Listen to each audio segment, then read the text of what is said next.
Chapter 11. Women of the West. The Blackwell Ranch kitchen had never hosted such a gathering. By mid-morning, women from homesteads across the valley had arrived, some on horseback, others in wagons, a few having walked considerable distances from neighboring properties. They filed into the warm, yeast-scented space with the cautious expressions of those entering unfamiliar territory, each carrying food contributions despite Beth's assurance that such offerings weren't necessary. Beth watched from beside the stove as they settled themselves around the large table and on extra chairs brought in from the dining area. Many of these women had never been in the same room together before, their lives circumscribed by the punishing distances of Wyoming territory and the endless domestic duties that filled their days.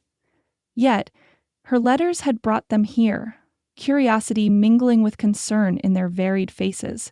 Martha Peterson, wife of the oldest rancher in the valley, smoothed her apron with work-roughened hands that had seen nearly 7 decades of frontier labor. Beside her sat young Sarah Miller, barely 20, nursing an infant beneath a modest shawl while keeping watchful eyes on a toddler playing quietly in the corner. Harriet Miller from the general store perched with straight-backed formality near the window, her shrewd gaze missing nothing as she studied the gathering. Mrs. Petersham, known throughout 3 counties for her herbal remedies, chatted easily with Mrs. Carter, whose husband owned one of the larger spreads affected by Rutherford's Dam. They represented the full spectrum of frontier womanhood, different ages, backgrounds, circumstances, and temperaments, united only by their connection to land threatened by one man's ambition. "Thank you all for coming," Beth began, moving to stand at the head of the table. The conversations quieted as attention turned her way. "I know many of you traveled considerable distances, leaving important work to be here." "Wouldn't have missed it for anything," declared Harriet Miller with characteristic bluntness. "First time I've ever received a letter suggesting women might solve a problem the men have bungled." Nearly fell over from shock. A ripple of nervous laughter moved through the gathering, tension easing slightly at the shared recognition of the unusual nature of this meeting. "That's precisely why I asked you here," Beth acknowledged, smiling at the storekeeper's wife. "While our husbands are in Cheyenne pursuing legal remedies that may come too late, we have an opportunity to approach this crisis differently." "What crisis exactly?" asked young Sarah Miller, adjusting her nursing infant. "My Thomas said something about water trouble, but men can be sparing with details when they think women have enough to worry about already." Beth nodded, recognizing the familiar complaint. "The situation affects every family represented in this room. Clayton Rutherford has constructed a dam on the northern creek, diverting water that has historically flowed through all our properties." She moved to the side table where she had laid out a rough map of the valley drawn on butcher paper. The women gathered around as Beth indicated the waterways and property boundaries, explaining how Rutherford's dam strategically controlled the main water source for multiple ranches. "By late summer, if the dam remains, our pastures will be parched, our gardens withered, our cattle desperate for water," Beth continued, meeting each woman's eyes in turn. "This isn't merely about ranching profits. It's about our homes, our children's future, the very survival of the communities we've built here." Martha Peterson nodded solemnly, leaning on her cane as she studied the map. "Rutherford's been buying up small spreads for years, offered to purchase ours 3 times, each offer lower than the last, like he was just waiting for us to become desperate enough to accept. Same with our place," added Mrs. Carter. "Samuel would die before selling land his father cleared, but with this water situation—" She left the sentence unfinished, her expression revealing the gravity of their circumstances. "Rutherford's counting on exactly that desperation," Beth affirmed. "By controlling the water, he effectively controls the land without having to purchase it directly. When our cattle begin dying from thirst, when crops fail for lack of irrigation, he'll return with offers we can't afford to refuse." A heavy silence fell as the women absorbed the full implications. Beth allowed the moment to stretch, knowing the collective realization of shared threat would be more powerful than any argument she could present. "So what do we do?" Mrs. Petersham finally asked, her practical nature asserting itself. "Our men are pursuing official complaints, though I haven't much faith in territorial authorities standing against Rutherford's influence." We have resources our husbands don't, Beth replied, returning to the table and inviting the others to be seated once more. Connections and influence that operate outside the formal structures Rutherford has already compromised. Skepticism showed on several faces as the women retook their places. Beth wasn't surprised. The suggestion that they might possess power their husbands lacked ran counter to conventional thinking, even in this frontier community, where women necessarily assumed responsibilities unheard of in Eastern society.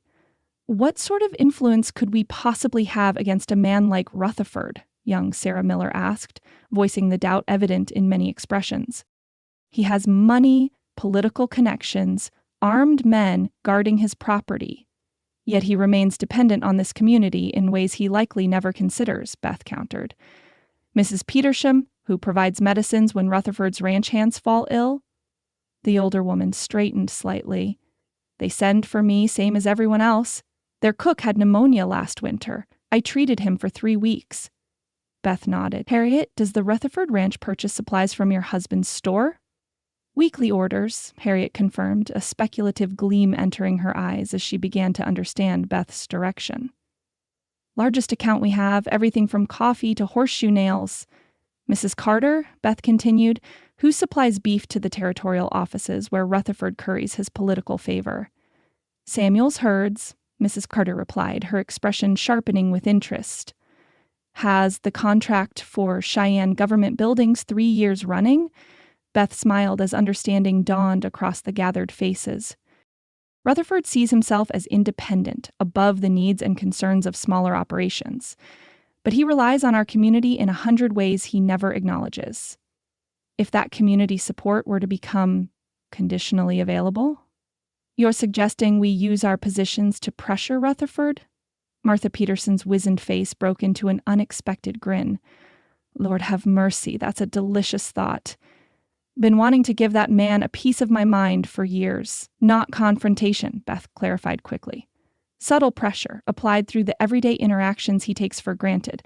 Delayed deliveries, medicines that require special preparation, services suddenly unavailable without clear explanation. The concept took root visibly among the gathered women, skepticism gradually yielding to speculative interest as they considered their individual points of leverage. Beth watched the transformation with growing hope. From isolated individuals to a potentially unified force with common purpose.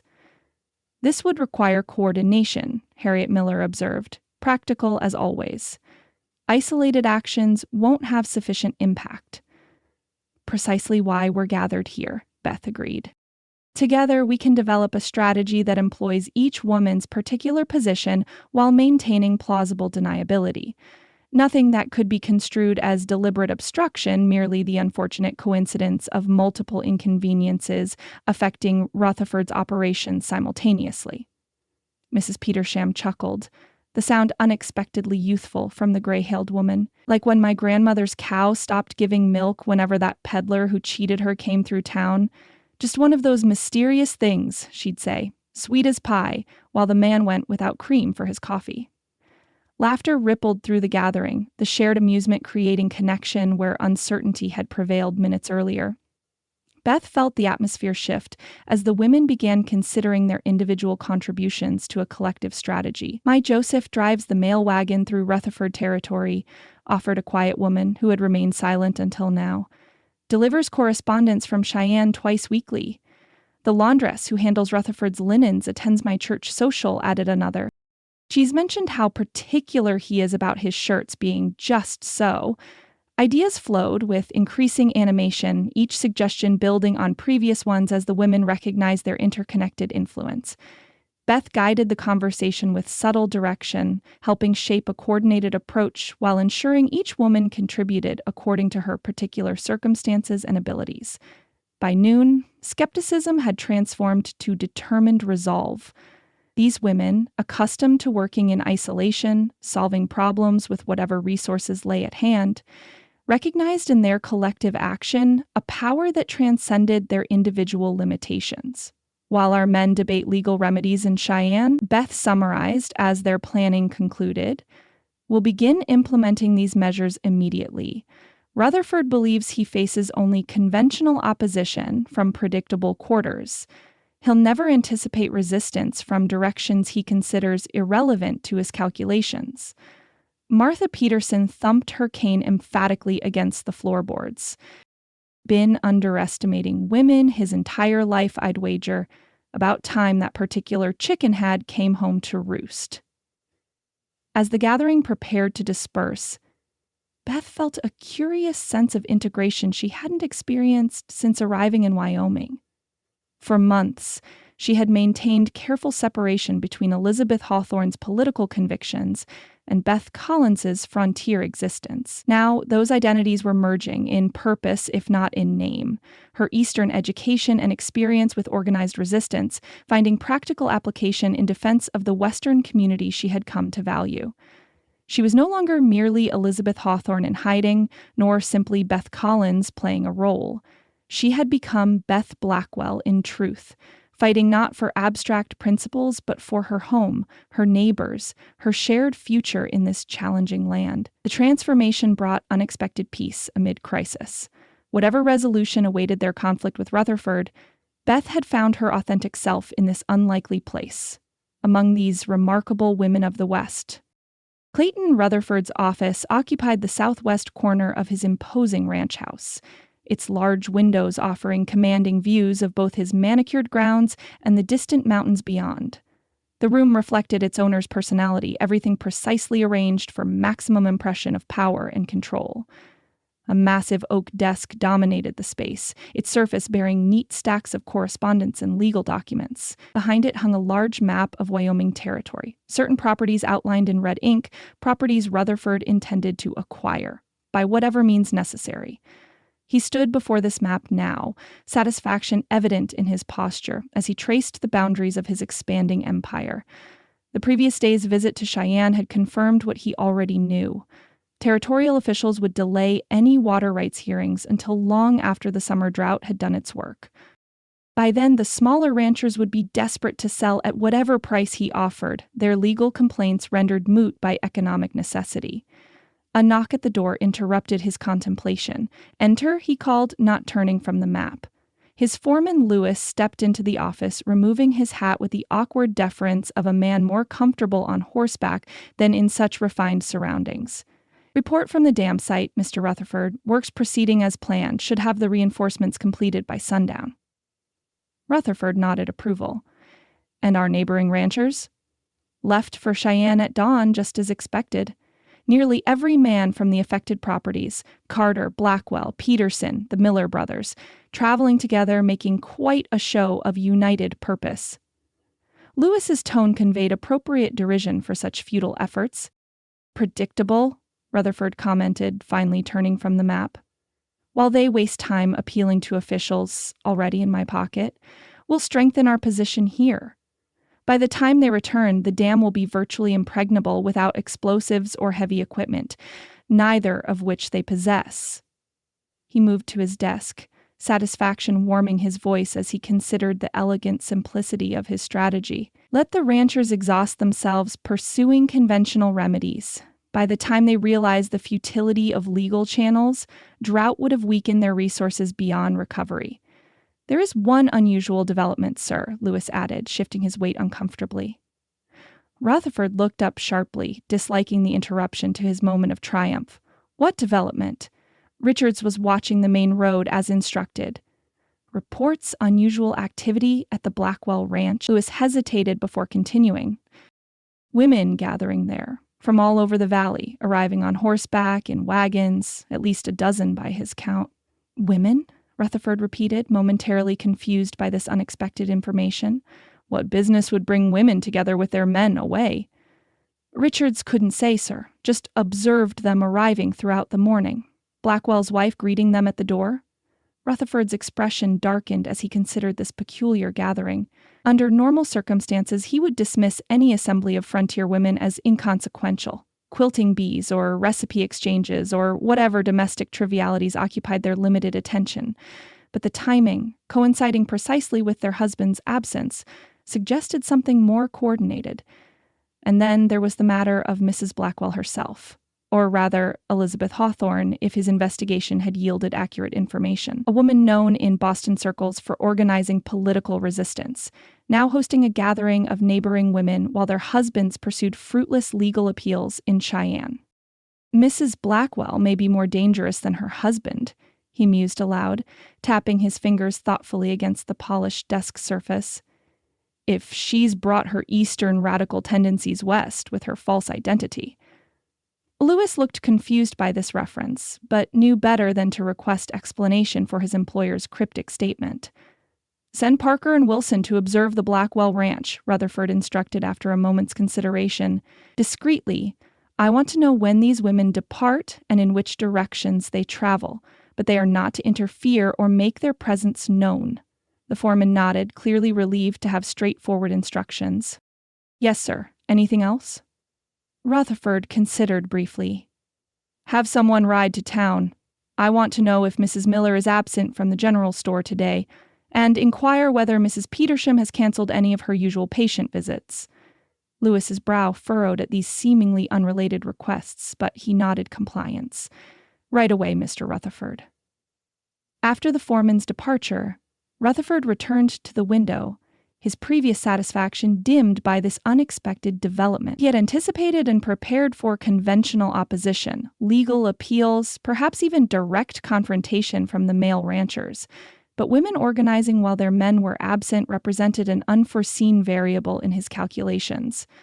Let's see what Jackson Blackwell's bride has planned, he murmured, gazing toward the distant hills that concealed the Blackwell property from view, and whether her Boston methods find purchase in Wyoming soil. A flicker of unease disturbed his usual confidence. Elizabeth Hawthorne's writings had demonstrated uncommon strategic thinking in challenging established power.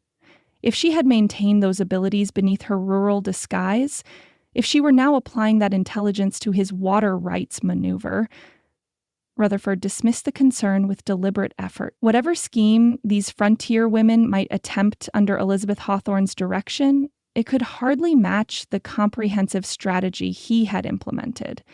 His political connections were secure, his legal position carefully established, his physical control of the water supply absolute.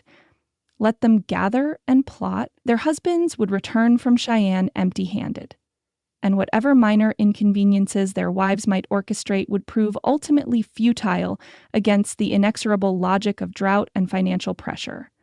Still, as he turned back to his desk, Rutherford made a mental note to accelerate certain aspects of his plan, better to secure his position completely before any unexpected resistance could materialize, particularly resistance directed by a woman, whose radical activities had proven sufficiently threatening to drive powerful men to silence her in Boston. Parker, he called to his personal secretary, who appeared instantly at the doorway. Prepare letters to our bankers in Cheyenne. I want to ensure credit is available for substantial livestock purchases in the coming months.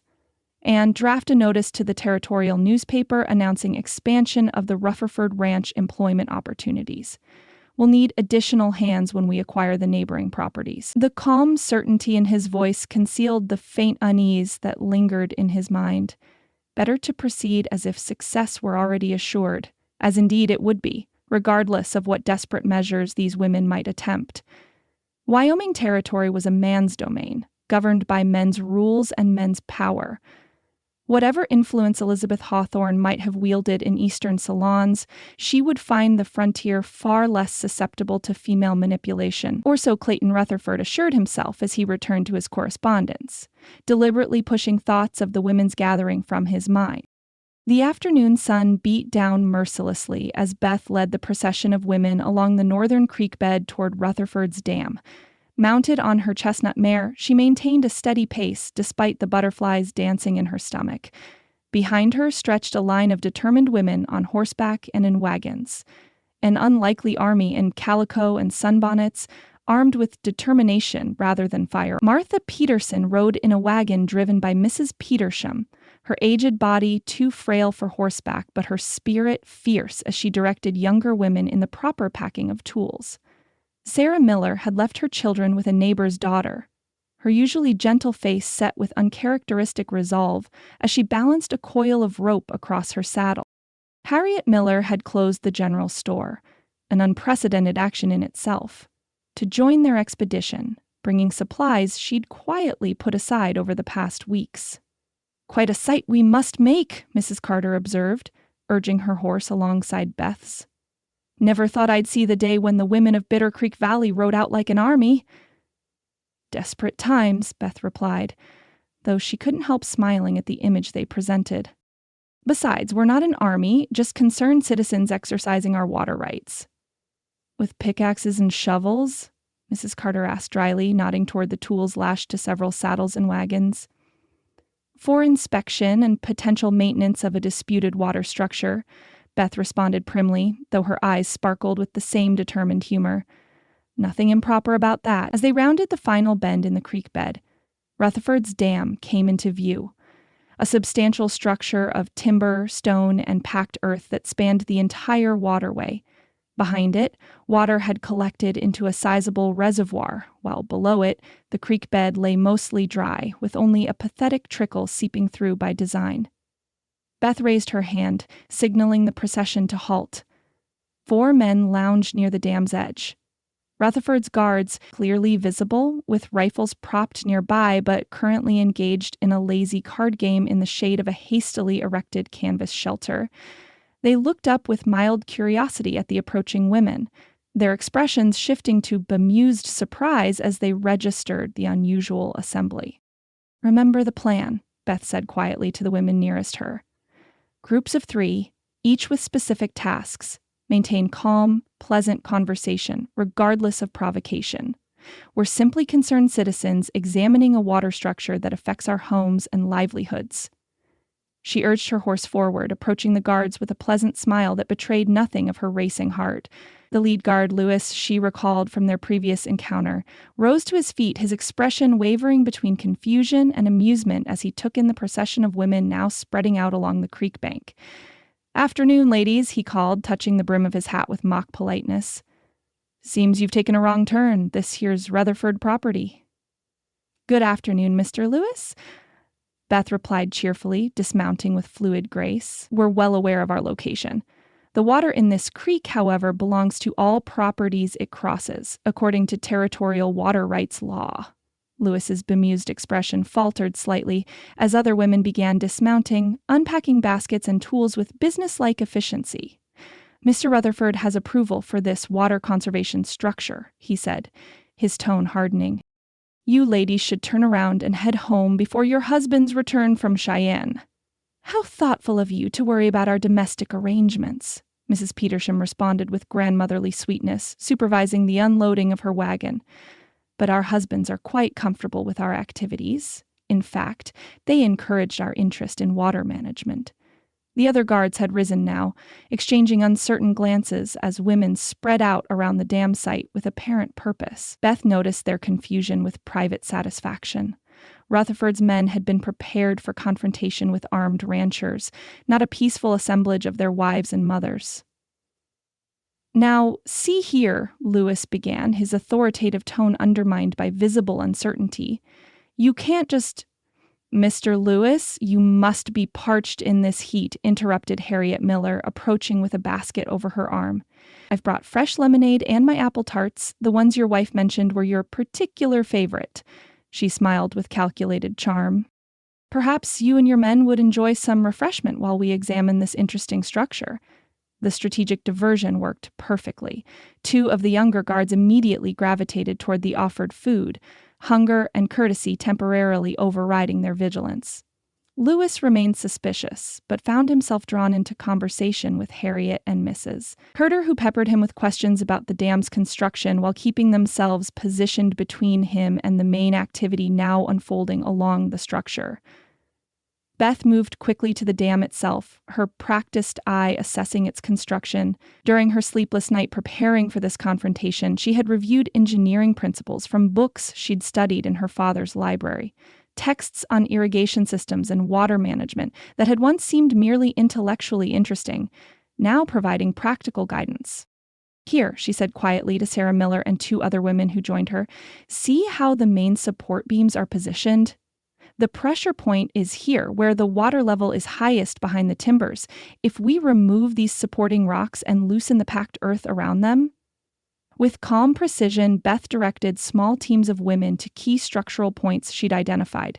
Working in coordinated groups of 3 and 4, they began the methodical process of strategic dismantling. Not a reckless destruction, but a calculated weakening of critical junctures that would ultimately compromise the entire structure. Mrs. Peterson supervised from her position near the wagons, her aged eyes sharp as she directed younger women in proper tool handling.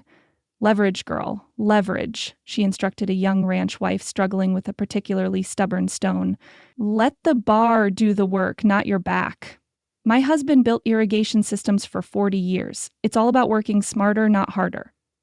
For nearly 20 minutes, the operation proceeded with remarkable efficiency. The guards remained distracted by food, conversation, and the sheer unexpectedness of the situation. Women in their Sunday best dismantling a dam simply didn't fit into their understanding of possible threats, leaving them temporarily paralyzed by confusion and social constraint. Beth had nearly completed loosening a critical support beam when a shout from the reservoir side of the dam alerted her that their purpose had finally been recognized. "They're taking it apart," called one of the younger guards, pointing in alarm as a section of packed earth slid away, creating a small but steady stream of water breaching the structure. "Boss, they're destroying the dam!" Lewis pushed past Harriet Miller, his face darkening with anger as he fully registered the organized dismantling taking place before him. "Stop right there," he shouted, striding toward the dam, where several women continued working despite his command. "This is private property. You're trespassing and destroying Rutherford investments." Beth straightened, brushing dirt from her hands as she faced the approaching foreman. "We're exercising water rights guaranteed by territorial law, Mr. Lewis.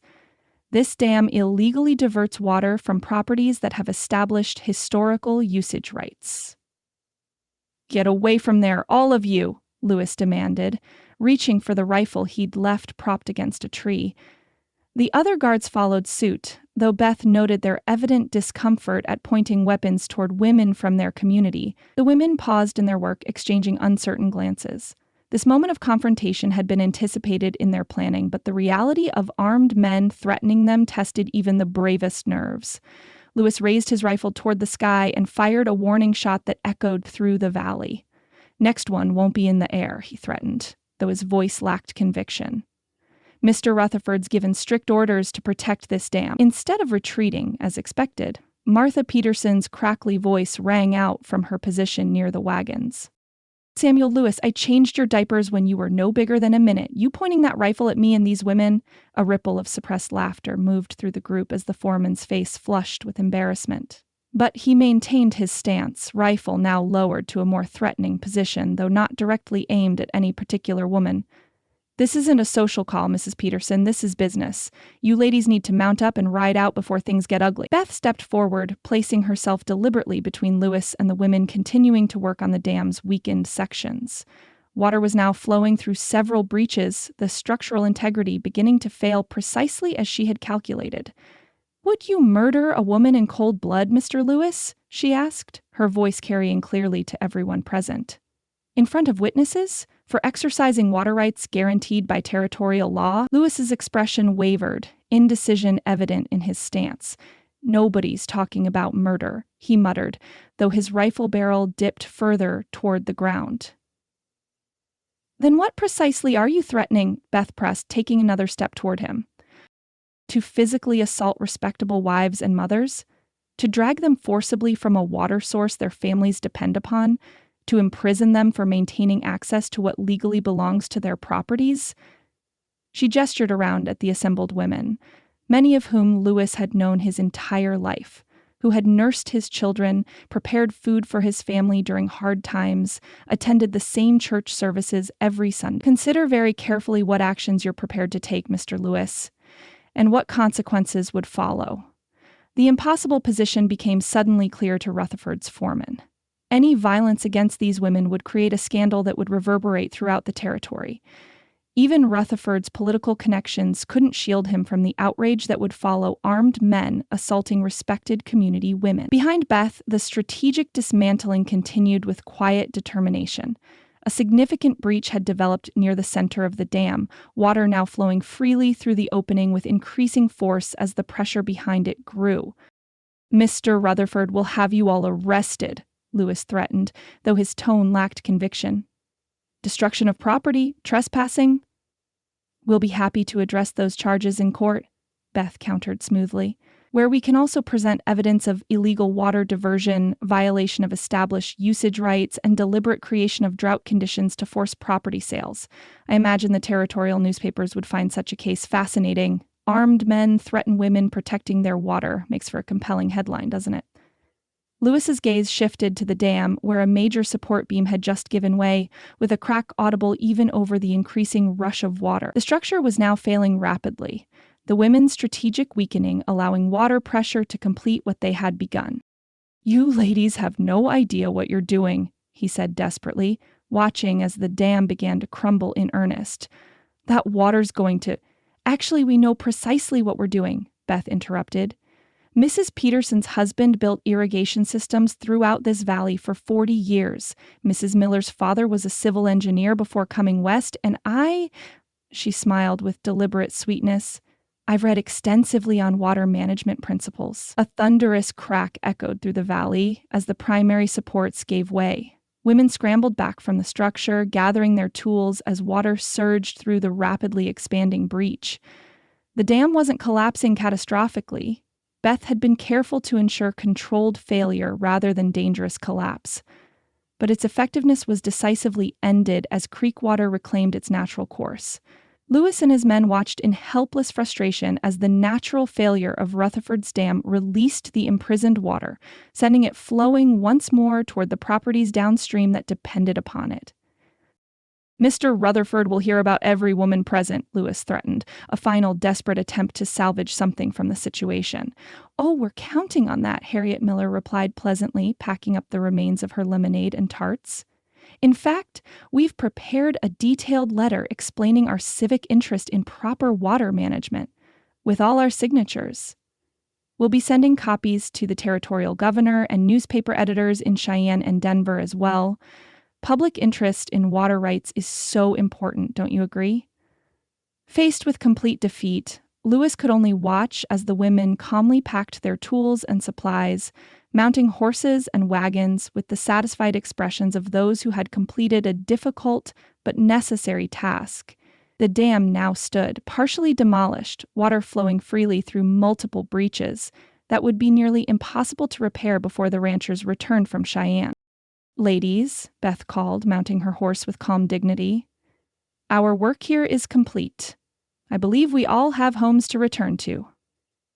The procession reformed, women falling into line with quiet pride in their accomplishment. As they departed, following the newly flowing creek back toward their properties, Beth couldn't help glancing back at the defeated guards still standing beside the ruined dam. For all her years writing impassioned articles about women's capabilities and rights to full participation in society, nothing had demonstrated those principles more effectively than today's action. These frontier women, without formal education, political power, or legal standing beyond that of their husbands, had accomplished through collective action what territorial authorities had been unwilling to address. As they rode homeward, the mood among the women shifted from tense determination to jubilant satisfaction. Laughter rippled through their ranks, the shared triumph creating bonds that would likely endure long after today's crisis had passed. "Never thought I'd see Martha Peterson wielding a pickaxe at her age," Mrs. Carter commented, riding alongside Beth with undisguised admiration. "Woman's got more fire at 70 than most have at 20. Told those young things how it's done, too," added Mrs. Peterson with a chuckle, watching her direct operations while Lewis tried to figure out what was happening. "Worth every minute of planning." Beth smiled, watching the camaraderie that had developed among women previously separated by distance and circumstance. Beyond the immediate victory of restoring water flow, today's action had created something potentially more significant, a recognition of collective power that transcended individual limitations. "What do you suppose Rutherford will do when he finds out?" Sarah Miller asked, her earlier nervousness replaced by quiet pride in their accomplishment. "Rage impotently, most likely," Harriet Miller predicted with evident satisfaction. "What can he do? Send armed men against us again? After word spreads about today's confrontation, he wouldn't dare." Beth considered the question more carefully. "He'll look for legal recourse first, property damage claims, trespassing charges. But our letter documenting water rights violations and the existing territorial statutes should create sufficient legal complexity to prevent immediate action. By which time our men will be back from Cheyenne," Mrs. Carter added, "and the water will be flowing to our properties again." The strategic victory had unfolded exactly as Beth had envisioned during her sleepless planning. Yet as they approached the crossroads where the women would separate to their individual homesteads, she found herself contemplating not just today's success, but Jackson's reaction when he learned what they had accomplished in the men's absence. Would he see her leadership of this unconventional resistance as further evidence of Elizabeth Hawthorne's radical tendencies? Or might he recognize that Beth Blackwell had employed her particular skills and knowledge in defense of the ranch and community they both valued? The answer awaited his return from Cheyenne. For now, Beth could only take satisfaction in knowing that whatever personal complications remained between them, the immediate threat to their water supply had been addressed through the determined action of women who refused to stand helplessly by while their homes and livelihoods were threatened. As the last wagon turned toward home, Beth urged her horse toward the Blackwell Ranch, mentally composing the account she would write of today's events. Not as Elizabeth Hawthorne's political commentary, but as Beth Blackwell's testimony to the remarkable courage and capability of Wyoming's frontier women. Some stories deserve to be remembered, whatever name their author might claim. Chapter 12. The Breaking Point. Dusk was settling over the Blackwell Ranch, painting the western sky in deepening hues of amber and crimson as Beth stood on the porch, watching the eastern road for signs of returning riders. The women's successful dismantling of Rutherford's dam had restored water flow to the creek hours earlier, and ranchers downstream had already reported the welcome sight of water reclaiming dry creek beds across their properties. Yet triumph had quickly given way to anxiety as the hours passed, with no sign of Jackson and the other men returning from Cheyenne. Beth couldn't help wondering if Rutherford had somehow anticipated their actions and arranged interference with the ranchers' journey home. She was about to turn inside when a distant cloud of dust caught her attention. Shading her eyes against the dying sunlight, Beth made out the silhouettes of mounted men approaching at a steady pace. Too many to be Rutherford's men, their postures bearing the distinctive weariness of those returning from a long, disappointing journey. Relief flooded through her as she recognized Jackson's tall figure leading the procession. Whatever confrontation awaited them, at least he had returned safely. Beth remained on the porch as the riders entered the ranch yard, her heart tightening at the defeated slump of their shoulders. Samuel Carter rode beside Jackson, his usual ebullient manner subdued to grim silence. Behind them came the other ranchers. Peterson slumped so far forward he seemed in danger of sliding from his saddle. The Miller brothers exchanging discouraged glances. Young Thomas Carter's face flushed with barely contained fury. Jackson dismounted with the careful movements of a man who had spent too many hours in the saddle. He handed his reins to Hank, exchanging quiet words with the foreman before turning toward the house. His expression as he approached the porch told Beth everything she needed to know about their mission's failure. "The territorial courts?" she asked softly as he climbed the steps. "Mysteriously closed for renovations," Jackson replied, his voice rough with trail dust and frustration. "The water commissioner conveniently away on unexpected business. Every official we sought either absent or suddenly too busy to hear complaints from small ranchers." Samuel Carter spat disgustedly into the dirt. "Rutherford's fingers reached deeper into territorial government than even we suspected. Had the whole thing orchestrated before we left. Officials scattered like quail before a brush fire, not one willing to hear evidence of water theft. All that riding for nothing," old Peterson grumbled, accepting a dipper of water from Hank with trembling hands. "Meanwhile, our cattle grow thirstier by the hour." A curious current passed through the group of men as Peterson raised the dipper to his lips, then paused, staring into the cup with sudden attention. "Water's clear," he observed, confusion evident in his weathered face. Been muddy for days since the creek slowed. Creek's running strong again, Mr. Peterson, Hank said, a hint of suppressed excitement coloring his typically pragmatic tone. Been flowing steady since mid-afternoon. Jackson's head snapped up, his tired eyes suddenly alert as they fixed on Beth's face. The creek is flowing? How? Before she could respond, Samuel Carter gave a disbelieving shout from where he had wandered to the edge of the yard for a better view of the creek bed. Lord Almighty, water's running high as spring thaw. Come look at this. The exhausted ranchers moved with unexpected energy toward the creek, their exclamations of shock and delight carrying clearly across the evening air. Jackson remained on the porch, his gaze never leaving Beth's face as understanding dawned in his expression. "What did you do?" he asked quietly, a complex mix of emotions evident in his tone. "Not just me," Beth replied, her chin lifting slightly. "Every wife, mother, and daughter affected by Rutherford's dam. While you men pursued legal channels in Cheyenne, we addressed the problem more directly." Jackson's eyebrows rose toward his hat brim. Directly? Beth couldn't quite suppress the smile that curved her lips. "We paid a social visit to Rutherford's dam this afternoon, applied some principles of structural engineering I'd studied in Boston. Turns out dams require precise construction to withstand water pressure. Remove certain key supports, and the whole structure becomes quite unstable." Jackson stared at her for a long moment, disbelief gradually giving way to dawning comprehension.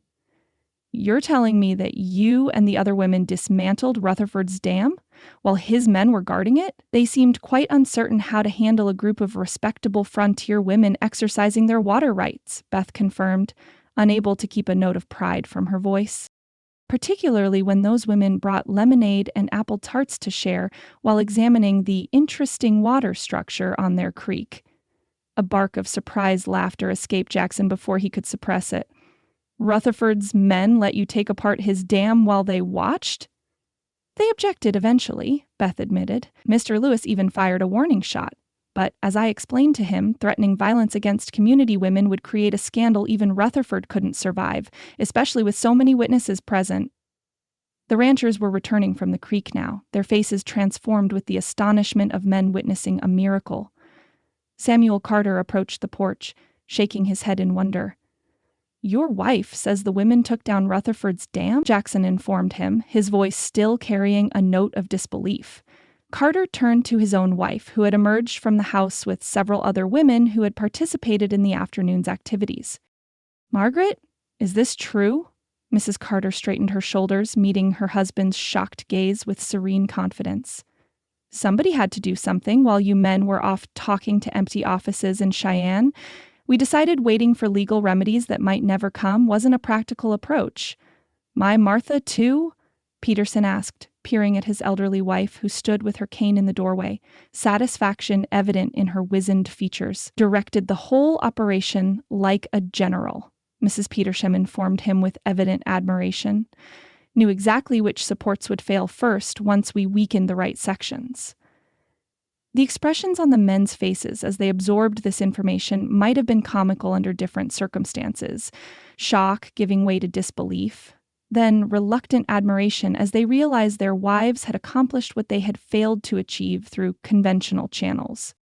"Rutherford will be furious," Jackson said, turning back to Beth. His voice had lost its incredulous tone, replaced by growing concern.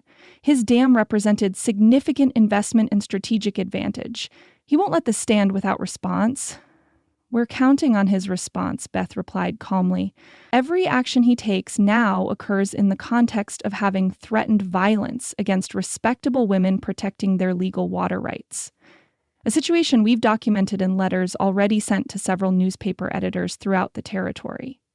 Jackson studied her with new eyes, as if seeing clearly for the first time the strategic intelligence that had been hidden beneath her assumed identity. For a brief moment, pride in her accomplishment seemed to outweigh his hurt over her deception. "You could have been shot," he said, his voice rough with emotion that surprised them both. Beth met his gaze steadily. "Some things are worth the risk." Something shifted in Jackson's expression, a recognition of the principle they unexpectedly shared, despite their different backgrounds and the breach of trust between them. Before either could speak again, the sound of pounding hooves interrupted the moment. A rider approached at breakneck speed, his horse lathered with exertion as he pulled to a sliding stop in the ranch yard. Beth recognized Tobias, his young face flushed with alarm as he scrambled from his saddle. "Mr. Blackwell," he called urgently. "Rutherford's gathering men at his ranch, armed riders, at least a dozen when I passed. Overheard Lewis saying they're heading here next." The moment of triumph shattered as reality reasserted itself with brutal clarity. Jackson's expression hardened as he turned to the assembled ranchers. "Seems Rutherford's not taking his defeat lightly," he observed grimly. "Any man not willing to stand his ground should leave now. This isn't your fight." "Like hell it isn't," Samuel Carter responded instantly.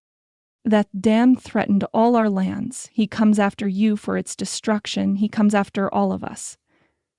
Murmurs of agreement rippled through the gathered men. Even old Peterson straightened his bent frame, the ancient rifle he'd carried to Cheyenne still strapped to his saddle. "Get the women inside," Jackson instructed Hank, his voice carrying the quiet authority that emerged in crisis. "Anyone who can't or won't fight should take shelter in the root cellar." "I'll not hide in any cellar," Martha Peterson declared firmly, thumping her cane for emphasis. "Work too hard dismantling that dam to miss seeing Rutherford's face when he learns it was women who bested him." Several other women nodded agreement, their expressions showing the same determination that had carried them through the afternoon's confrontation. Jackson looked to Beth, clearly expecting her to set an example by seeking safety. "My place is here," she said quietly but firmly. "Whatever comes next, we face it together." For a moment, Jackson looked as if he might argue. Then his expression shifted to one of grudging respect. With a brief nod, he turned his attention to the ranch's defense, positioning men strategically around the yard and house. Lanterns were lit as darkness settled fully over the ranch, their golden glow creating pools of light that pushed back the encroaching night. Beth moved among the women, ensuring each had found a position of relative safety while remaining ready to assist if needed.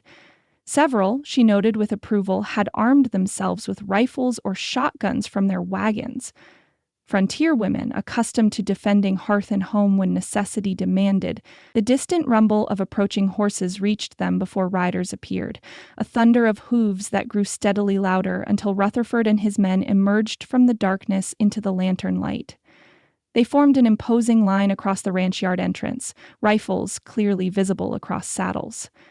At their center rode Clayton Rutherford himself, his elegant attire incongruous against the rough garb of his hired men. Jackson stood on the porch steps, flanked by Samuel Carter and his sons.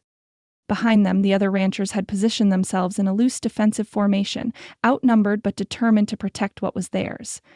Beth remained on the porch itself, partially shielded by the wooden railing, but maintaining clear view of the confrontation unfolding in the yard.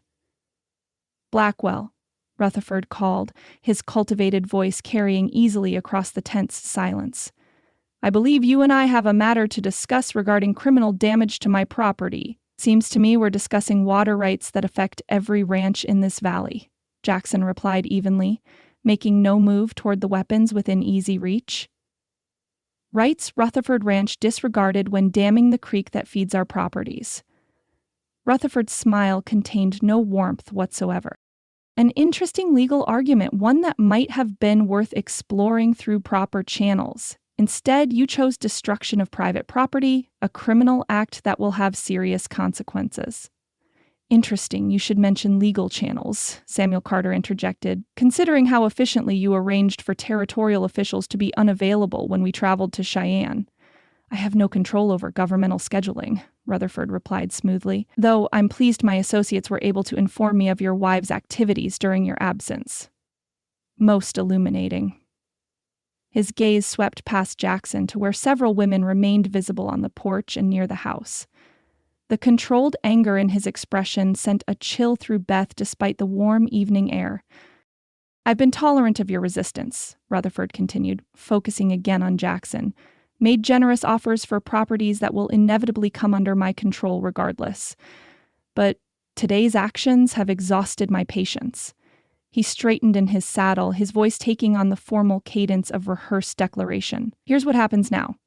Every rancher who participated in or supported the destruction of my dam will sell their property to me at half its previous market value. Those who refuse will find themselves facing criminal charges, substantial civil penalties, and the complete cessation of water access regardless of territorial statutes. Murmurs of angry protest rose from the assembled ranchers, silenced by Rutherford's raised hand. Additionally, he continued, his gaze shifting deliberately toward Beth, we've already contacted the territorial governor. Your wife's true identity is of great interest to him. Harboring a fugitive carries serious consequences, Blackwell. The direct threat against Beth catalyzed something in Jackson. He stepped forward, physically placing himself between Rutherford and the house where Beth stood.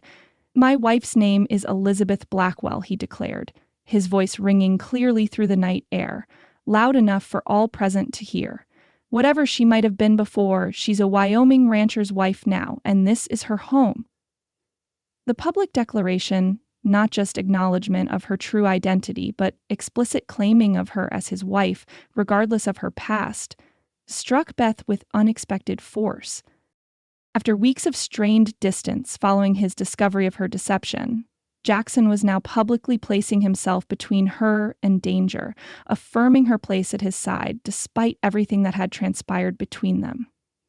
Rutherford's smile turned predatory. How touching. Unfortunately, sentiment won't shield either of you from legal consequences. The territorial governor takes a particularly dim view of radical agitators disrupting Wyoming's development. When he learns that the notorious Elizabeth Hawthorne has been hiding here, publishing inflammatory material under yet another false name, what inflammatory material would that be, Mr. Rutherford? Beth asked, moving down the porch steps to stand beside Jackson. His momentary glance of surprise and concern gave way to reluctant acceptance as she continued forward until they stood, shoulder to shoulder, before Rutherford's mounted men. I've published nothing since arriving in Wyoming, she continued calmly, though I have taken the liberty of writing to several newspaper editors about your water theft. The stories are already en route to Denver, Salt Lake City, and yes, even Boston. Beth reached into her pocket, withdrawing several folded papers, which she held up for Rutherford to see. I have copies here, detailed accounts of your illegal water diversion, your efforts to manipulate territorial officials, your attempts at extortion through artificially created drought, and your willingness to threaten violence against respectable women. Rutherford's confident expression faltered visibly as he processed this unexpected counterattack. Which would you prefer the public read about first? Beth pressed her advantage, her voice carrying the practiced conviction that had made Elizabeth Hawthorne's articles so compelling. Your business tactics or your willingness to threaten violence against respectable women? No reputable newspaper would publish such allegations without evidence, Rutherford countered, though uncertainty had crept into his tone. Each account includes sworn statements from multiple witnesses, Beth replied, along with precise documentation of water levels before and after your dam's construction, copies of relevant territorial water statutes, and statements from neighboring ranchers regarding your repeated attempts to force property sales through resource manipulation. She glanced around at the assembled women who had participated in dismantling the dam. We may not have legal standing to testify in territorial courts, Mr. Rutherford, but the court of public opinion operates under different rules that even your political connections cannot control. A heavy silence fell across the ranch yard as Rutherford visibly calculated his position. The confident dominance with which he had arrived was eroding with each passing moment as he recognized the public relations disaster Beth had engineered. You're bluffing, he said finally, though his tone lacked conviction. No evidence could definitively connect me to these alleged actions. Perhaps you'd like to examine the sworn statements, Beth offered innocently. Though I should mention that Mrs. Peterson kept meticulous records of water levels on Peterson property for the past 40 years. Quite the scientist in her quiet way. Her documentation of the creek's unnatural diminishment following your dam's construction is particularly compelling. The elderly woman thumped her cane in confirmation from her position near the porch. Got records that would stand up in any court, fancy lawyers or no, she called, her crackly voice carrying surprising strength. Been measuring that creek since before you owned a single acre in this territory, Clayton Rutherford. Jackson stepped forward, his shoulder brushing against Beth's in a gesture of unified purpose that transcended their private estrangement. "You've miscalculated, Rutherford. Thought you could isolate us, pressure us individually until we broke. Instead, you've united every ranch family in this valley against you." He gestured toward the assembled ranchers and their wives. "These aren't just business competitors. They're neighbors who've stood together through blizzards, drought, and illness. People who help birth each other's children and bury each other's dead. Community that existed before you arrived and will endure long after you're gone." Rutherford's gaze moved across the determined faces surrounding the yard. Even his own men appeared increasingly uncomfortable, several shifting in their saddles as they recognized local women they'd known for years among those they'd been brought to intimidate. "This needn't become a public spectacle," Rutherford said finally, his tone shifting toward reluctant conciliation. "Perhaps we can negotiate a more mutual beneficial arrangement regarding water access." "The arrangement is simple," Jackson replied evenly. "The creek flows naturally, as it has for generations. Every property receives its historical water allocation without interference. Rutherford Ranch operates as a neighbor, not an empire." Beth watched Rutherford's internal calculation play across his features, weighing continued confrontation against the public exposure her articles threatened, measuring the cost of backing down against the potential loss of broader territorial influence if his methods became widely known. "And the matter of property damage to my dam?" he asked stiffly, making one final attempt to maintain leverage. "Will be balanced against documentation of illegal water diversion and evidence of territory statute violations," Beth responded promptly. "Unless you'd prefer all these matters to be settled publicly through newspaper accounts rather than private agreement among neighbors?" For a long moment, the outcome hung in the balance. Then, with visible reluctance, Rutherford nodded.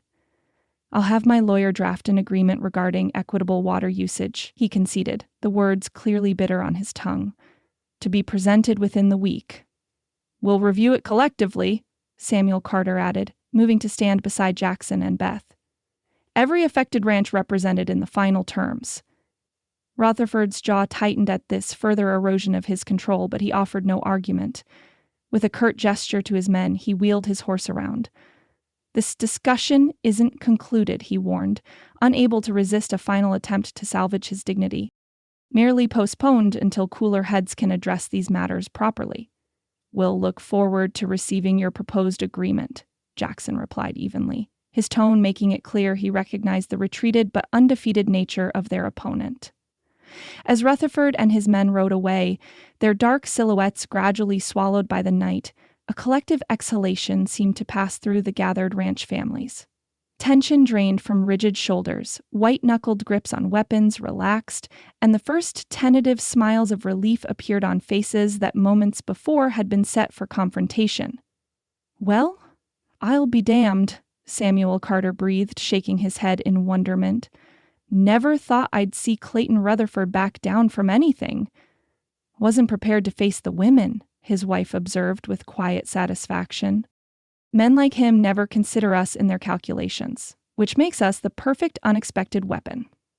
The gathered families began to disperse, ranchers and their wives returning to wagons and horses for the journey to their own properties. The shared triumph of the day, first the women's successful dismantling of the dam, then their united stand against Rutherford's intimidation, had created bonds that would likely reshape the community in ways that transcended the immediate water crisis. Beth remained on the porch as Jackson saw the last neighbors off, watching as the lantern light caught the weariness in his face. When he finally turned back toward the house, their eyes met across the yard. So much unspoken between them. Yet something fundamental had shifted during the confrontation with Rutherford. "You should rest," he said quietly as he climbed the steps. "Been a long day." "For all of us," Beth agreed, studying his face in the warm glow of the porch lantern. The lines of strain around his eyes spoke of more than physical exhaustion, the emotional weight of leadership, of responsibility for others' welfare, of standing against a more powerful opponent when retreat might have been the safer choice. "What you said to Rutherford?" she ventured after a moment. "About my name being Elizabeth Blackwell now?" Jackson met her gaze steadily, something vulnerable briefly visible beneath his usual reserve. "Meant it," he said simply. "Whatever brought you here, whatever name you carried before, this is your home now, if you want it to be."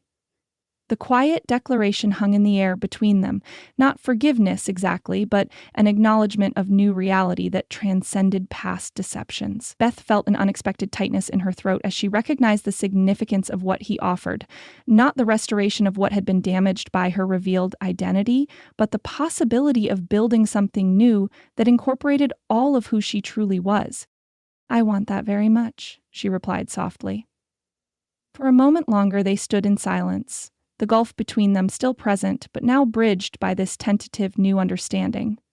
Then Jackson nodded once, as if confirming some private decision, before turning toward the door.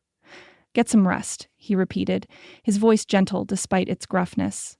"Rutherford's conceded this battle, but the war isn't over. We'll need clear heads for whatever comes next." As Beth followed him into the house, she realized with quiet certainty that she had crossed some invisible threshold. Elizabeth Hawthorne had come to Wyoming seeking only safety and anonymity, a temporary refuge until she could resume her former life. Beth Collins had been a fiction created for survival, a role played out of necessity rather than authenticity. But Elizabeth Blackwell, the woman who had emerged from these combined identities, who had found purpose and belonging in this remote territory among these remarkable people, she was someone Beth was only beginning to discover. Someone who incorporated Elizabeth's principles and intelligence with the practical strength and community connection she had developed as Beth. Someone who had found, in the most unexpected place and through the most unlikely circumstances, a home worth fighting for, and a partner who stood beside her despite knowing the truth of her complicated past. Whatever challenges Rutherford might yet present, whatever unresolved issues remained between her and Jackson, Beth stepped into the ranch house with the quiet confidence of a woman who had finally found her true place in the world. Not in Boston society or Wyoming anonymity, but in the authentic identity she had forged through both experiences. A name and identity she had earned rather than assumed, and one she now claimed with pride. The grandfather clock in the corner of the Blackwell Ranch House parlor chimed 11 as the last of their neighbors departed, leaving trails of hoofbeats and wagon wheels fading into the night. The celebration that had erupted after Rutherford's withdrawal, impromptu and jubilant with relief, had gradually mellowed as exhaustion claimed even the most exhilarated participants. Women who had dismantled a dam and faced down armed men could be forgiven for finally surrendering to fatigue. Beth stood at the kitchen window, watching as Jackson walked Samuel Carter and his wife to their wagon, the men's voices low but carrying tones of satisfaction that had been absent for weeks.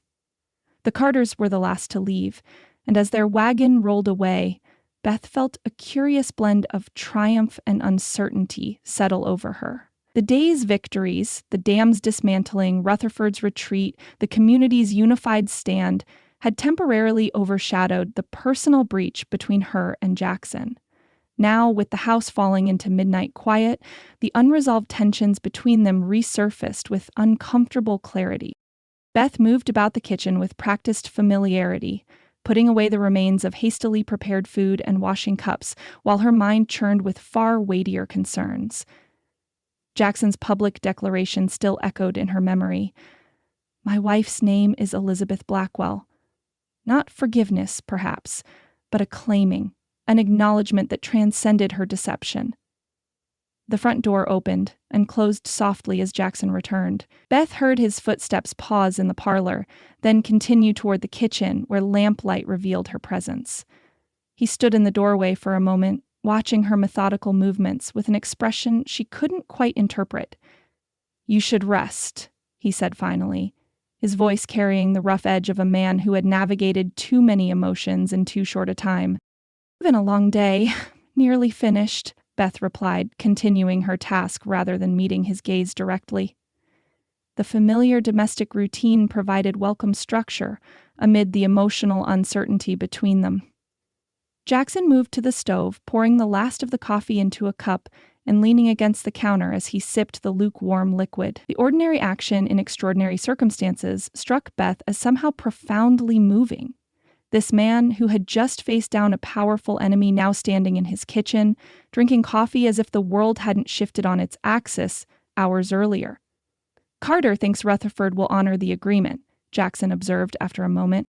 "Says a man like that cares too much about his reputation to risk the kind of exposure your articles threatened." "He'll look for other avenues," Beth responded, hanging the dish towel to dry with careful precision. "Men like Rutherford don't abandon their ambitions easily. They simply find less direct paths toward them." Jackson nodded, acknowledging the truth in her assessment. "We'll be ready." The simple "we" encompassed more than just the two of them, the entire community that had united against Rutherford's manipulation. Yet something in the way Jackson's gaze held hers suggested a more personal meaning as well. Silence fell between them, not the comfortable quiet of their early evening conversations on the porch, but a weighted pause filled with all they hadn't yet said to each other. Beth finished her tasks, the kitchen now restored to its usual order, and found herself with no further practical distractions from the conversation they both knew must come. "You defended me," she said, finally turning to face him fully. "Rather everything." Jackson set his empty cup aside, his movements deliberate as he composed his response. "You defended my ranch, my neighbors," he said, taking a step closer. "Maybe we both became something different than what we claimed to be." The acknowledgement of mutual transformation hung between them, an opening toward the honest reckoning they had avoided since his discovery of her true identity. "I never intended to stay," Beth admitted, a confession both relief and risk. "When I answered your advertisement, when I claimed Mary Collins's identity, I saw Wyoming only as temporary sanctuary until the danger in Boston passed. And I never intended a true partnership," Jackson countered with equal honesty. "My advertisement sought a practical arrangement. Convenience, not connection." Another step closer, the distance between them diminishing, both physically and emotionally, as barriers of pretense fell away. "I was wrong to deceive you," Beth said quietly, her gaze steady despite the vulnerability of her admission. "Whatever my reasons, you deserved to know who was sharing your home, your name, your life, and I was wrong to reject everything about you when I learned the truth," Jackson responded, surprising her with his directness. As if Elizabeth Hawthorne and Beth Collins were entirely separate women rather than different facets of the same person. He ran a hand through his hair in a gesture of frustration that had become familiar to Beth over their months together. "I focused so completely on the deception that I couldn't see the woman beneath it. The woman who reorganized my accounts, who connected with my neighbors, who stood beside me against Rutherford even after I'd pushed her away." The rawness of his admission created space for Beth's own truth. "I came to Wyoming seeking only safety," she said softly. "I never expected to find a home. People worth fighting for. A purpose that merged Elizabeth's principles with Beth's practical reality." Jackson's expression softened as he studied her face in the lamplight. "When did it change for you? When did this place become more than just hiding?" Beth considered the question seriously, tracing her internal journey since stepping off the stagecoach months earlier. "Gradually, then suddenly," she answered thoughtfully. "The first time I saw the ranch from Sentinel Rock, the spring roundup when I witnessed your leadership with the hands, the moment I realized the account books could be organized more efficiently and you listened to my suggestions without dismissing them." A small smile touched her lips at the memories. 100 small moments of being valued for my mind rather than merely tolerated for my domestic skills. Being seen as capable rather than decorative or dangerous, as women often are in Boston society. Jackson nodded, his own smile appearing briefly. "You were never what I expected. From that first day at the stagecoach, too educated, too observant, too..." He searched for the right word. "Present in everything you did. Not a background figure, but a force in your own right. Hardly the docile, obedient wife your advertisement requested," Beth observed with a hint of the humor that had been absent from their interaction since his discovery. "Thank God for that." The unexpected fervor in Jackson's response caught them both by surprise. He took another step closer, close enough now that Beth could see the subtle flecks of gray in his blue eyes. I didn't know what I needed when I wrote those words. Thought I wanted someone who would simply fit into spaces I designated without disrupting the life I'd built. His voice dropped lower, roughened by emotion rarely expressed so openly. Instead, I got a woman who challenged my assumptions, improved my operations, defended my land, and united my community in ways I never could have. Beth's breath caught at the naked honesty in his face. Jackson. I don't want a docile wife, he interrupted, the words seeming to emerge from some deep place he'd kept carefully guarded until this moment. I want you, the real you, Elizabeth Hawthorne Blackwell, with all your fire and conviction. The clock in the parlor began to chime midnight as they stood facing each other in the kitchen, the hour marking transition from one day to the next, and perhaps, Beth thought with sudden clarity, from one chapter of their relationship to another. The real me comes with complications, she warned softly. Opinions that many find challenging, a past that could still create difficulties if certain people discover my whereabouts. And the real me comes with stubborn pride, limited education, and a tendency to retreat behind walls when threatened, Jackson countered, his mouth quirking in a self-deprecating smile. Neither of us is simple, Beth. Maybe that's what makes this work between us. This, she echoed, hardly daring to name what had been growing between them despite their complicated beginnings. Instead of answering with words, Jackson reached out slowly, giving her every opportunity to withdraw if she chose. His calloused fingers touched her cheek with surprising gentleness, the tentative caress conveying what he couldn't yet express directly. Beth leaned into his touch, her eyes closing briefly at the contact they had both denied themselves since that night in the line shack during the spring storm. When she looked at him again, the emotion in his gaze took her breath away. I don't know what to call this, Jackson admitted, his voice barely above a whisper. Only that when Rutherford threatened you tonight, I realized nothing mattered more than keeping you safe. Not pride, not past deceptions, not even the ranch I've spent a decade building. And when you claimed me as Elizabeth Blackwell in front of everyone, Beth responded, her own voice unsteady, I realized I'd found the home I never knew I was seeking. Not just this place, but with you. The last chime of midnight faded into silence as Jackson lowered his head, hesitating, a breath away from her lips, giving her one final chance to step back from this irrevocable change in their relationship. Beth answered his unspoken question by closing the distance herself, her hands rising to rest against his chest as their lips met. The kiss was tentative at first, both of them navigating unfamiliar territory after weeks of careful distance. Then something shifted, restraint giving way to the emotions they'd both suppressed for too long. Jackson's arms encircled her, drawing her closer as Beth's hands slid up to his shoulders, illuminating any remaining space between them. Unlike their first kiss during the spring storm born of circumstance and momentary connection, this embrace contained layers of meaning that had been hard-won through conflict and reconciliation. Apology for past hurt, forgiveness still in progress, promise of future understanding, above all, acceptance of each other's true selves, complicated histories, and all. When they finally drew apart, Jackson rested his forehead against hers, his breathing unsteady. Not how I expected this day to end, he murmured, a note of wonder in his voice. Beth smiled, her fingers tracing the line of his jaw with newfound freedom.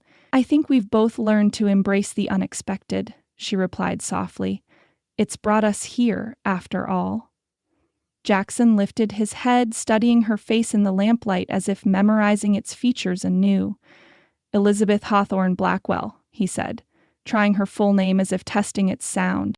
Quite a mouthful, Beth will do, she assured him with a small laugh. For everyday use? And for extraordinary days? His smile held a warmth she had missed during their estrangement.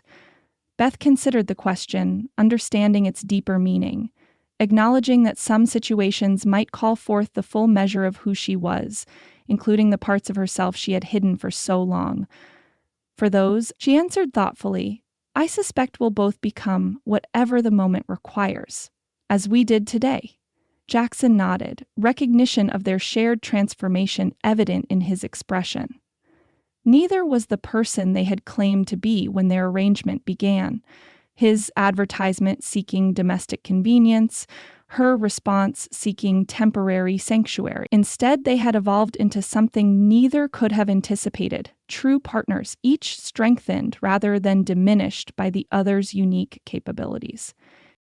"It's late," Jackson said finally, though he made no move to release her from his embrace.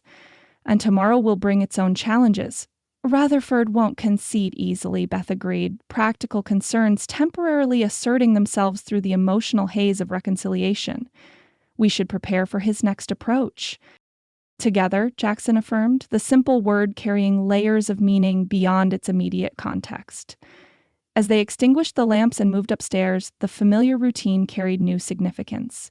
Not merely two people sharing a house from necessity, but two partners choosing a shared path despite knowing the complications each brought to their union. Whatever challenges awaited, from Rutherford's continued ambitions to the potential discovery of Elizabeth Hawthorne's whereabouts by those who had sought to silence her in Boston, they would face them not as Jackson Blackwell and his mail-order bride, but as true allies who had discovered unexpected strength in their unlikely partnership. The midnight hour that marked their reconciliation had ushered in more than just a new day. It had opened the possibility of a future neither had imagined when their paths first crossed. A future built on honest recognition of who they truly were, with all the complexity and potential such authenticity contained. Chapter 13. New Waters. The territorial capitol building in Cheyenne stood 3 stories tall, its red brick facade and white-trimmed windows attempting to project governmental authority in a landscape still largely defined by wilderness. Inside, the wide corridors echoed with the footsteps of clerks, petitioners, and officials, the bureaucratic machinery of a territory still finding its formal identity in the years following the Civil War. Beth smoothed the skirt of her best dress, the blue silk she'd worn to the spring dance, now carefully mended after its various adventures, as she and Jackson waited on a wooden bench outside the governor's office. 2 weeks had passed since their confrontation with Rutherford, time spent gathering documentation, collecting sworn statements, and building the case they now hoped to present to Territorial Governor Edward Wellington. Jackson sat beside her, uncharacteristically formal in his dark suit with a fresh haircut and trim beard. He looked distinctly uncomfortable in the confines of the government building, his usual outdoor freedom constrained by plastered walls and the artifice of political procedure. "Feels like we're being judged before we even state our case," he muttered, tugging at his collar as another official hurried past with barely a glance in their direction. Beth placed a reassuring hand on his arm. "It's all theater," she said quietly. "These trappings of importance, the high ceilings, the polished floors, the officials bustling about with serious expressions, they're designed to make petitioners feel small and dependent on governmental goodwill." Jackson's eyebrows rose slightly at her insight. "You sound like you've navigated these waters before." "My father was a judge," Beth reminded him, the truth of her background no longer hidden between them. "I spent considerable time observing how authority presents itself to maintain its position," she smiled slightly. "The principles don't change whether in Boston courtrooms or Wyoming territorial offices." Before Jackson could respond, the door to the inner office opened and a secretary appeared. "Governor Wellington will see you now," he announced, with the carefully neutral tone of a man accustomed to managing access to power. Jackson stood, offering his hand to Beth in a gesture that combined both courtesy and partnership. Together, they entered the governor's sanctum, a large room dominated by a massive oak desk positioned before tall windows that offered a commanding view of the developing territorial capital. Edward Wellington rose as they entered, a man in his early 50s with the robust physique of someone who had known physical labor before political advancement. His beard was neatly trimmed, his suit of good quality without ostentation, and his eyes sharper than his affable expression might suggest. "Mr. and Mrs. Blackwell," he greeted them, shaking Jackson's hand firmly before nodding to Beth with appropriate courtesy. "Please, be seated. I understand you have matters of some urgency to discuss regarding water rights in Bitter Creek Valley." "Thank you for seeing us, Governor," Jackson replied, his natural dignity asserting itself despite his discomfort with formal settings. "We wouldn't have requested this meeting if the situation didn't affect multiple ranching families throughout the region." As they settled into chairs before the desk, Beth noticed the governor studying her with subtle curiosity. Nothing inappropriate, but the assessing gaze of a man whose political survival depended on accurately reading those who entered his domain. She met his look with composed politeness, revealing nothing beyond appropriate deference to his position. "I've heard rumors of disputes in your area," Wellington acknowledged, returning his attention to Jackson. "Something about dam construction and diverted waterways." "More than rumors, sir," Jackson responded, placing a leather portfolio on the desk between them. "What we're dealing with is systematic water theft disguised as resource management, orchestrated by Clayton Rutherford to force smaller ranchers to sell their properties at fraction of true value." The governor's expression revealed nothing as he accepted the portfolio, though Beth thought she detected a flicker of recognition at Rutherford's name. "That's a significant allegation against a prominent territorial businessman, Mr. Blackwell, which is why we've brought substantial documentation," Beth said, speaking for the first time since entering the office, "including survey maps of creek beds before and after Mr. Rutherford's dam construction, water level measurements maintained by multiple property owners over decades, and sworn statements from 15 affected ranching families regarding systematic pressure to sell their land following artificial water scarcity." Governor Wellington's eyebrows rose slightly at her articulate presentation, his gaze sharpening with new interest as he opened the portfolio and began examining its meticulously organized contents. For several minutes, he reviewed the materials in silence, occasionally nodding or making small sounds of acknowledgement as particularly compelling evidence caught his attention. "This is quite thorough," he said finally, looking up with newfound respect. "Most petitioners arrive with grievances and accusations. Few provide such comprehensive documentation." "The situation affects too many families to leave anything to chance," Jackson explained. "When a man like Rutherford controls resources that determine whether children go hungry and generations of work survive or fail, the matter deserves proper attention." Beth watched the governor's response carefully, seeking indications of his true position. Rutherford had claimed significant influence over territorial officials, yet Wellington's expression as he reviewed their evidence suggested a man genuinely concerned by what he was discovering rather than someone seeking justification to dismiss their claims. "Mr. Rutherford has been a significant contributor to territorial development," Wellington observed, though his tone remained neutral rather than defensive. "His investments have brought considerable capital to Wyoming at a critical time in our growth." "We don't dispute his economic contributions," Beth replied carefully. "Only his methods when they infringe on established water rights and threaten the livelihoods of smaller operations that form the backbone of territorial communities." The governor studied her with renewed interest at this diplomatic framing. "Well said, Mrs. Blackwell." He turned back to Jackson.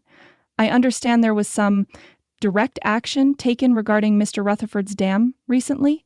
Something involving local women?" A faint smile touched Jackson's mouth before he could suppress it. "The women of Bitter Creek Valley exercised their water rights when legal channels appeared unavailable, Governor. They documented their actions thoroughly, as you'll find in the second section of materials we've provided." Wellington turned to the indicated documents, his eyebrows climbing higher as he read the detailed account of the women's organized dismantling of Rutherford's dam. When he looked up, genuine amusement had replaced his official gravity. "Remarkable," he said, glancing between them. "I've encountered many approaches to territorial disputes during my tenure, but never a coordinated action by ranchers' wives armed with pickaxes and, apparently, lemonade and apple tarts." Beth allowed herself a small smile. "Frontier women develop practical solutions to immediate problems, Governor. When cattle are dying of thirst and gardens withering from lack of water, waiting for official remedies becomes a luxury families cannot afford." The governor nodded thoughtfully, closing the portfolio with careful deliberation. "Mr. and Mrs. Blackwell, I appreciate the thoroughness of your presentation. Rest assured this matter will receive my immediate attention." Jackson leaned forward slightly. "With respect, Governor, we've heard similar assurances before.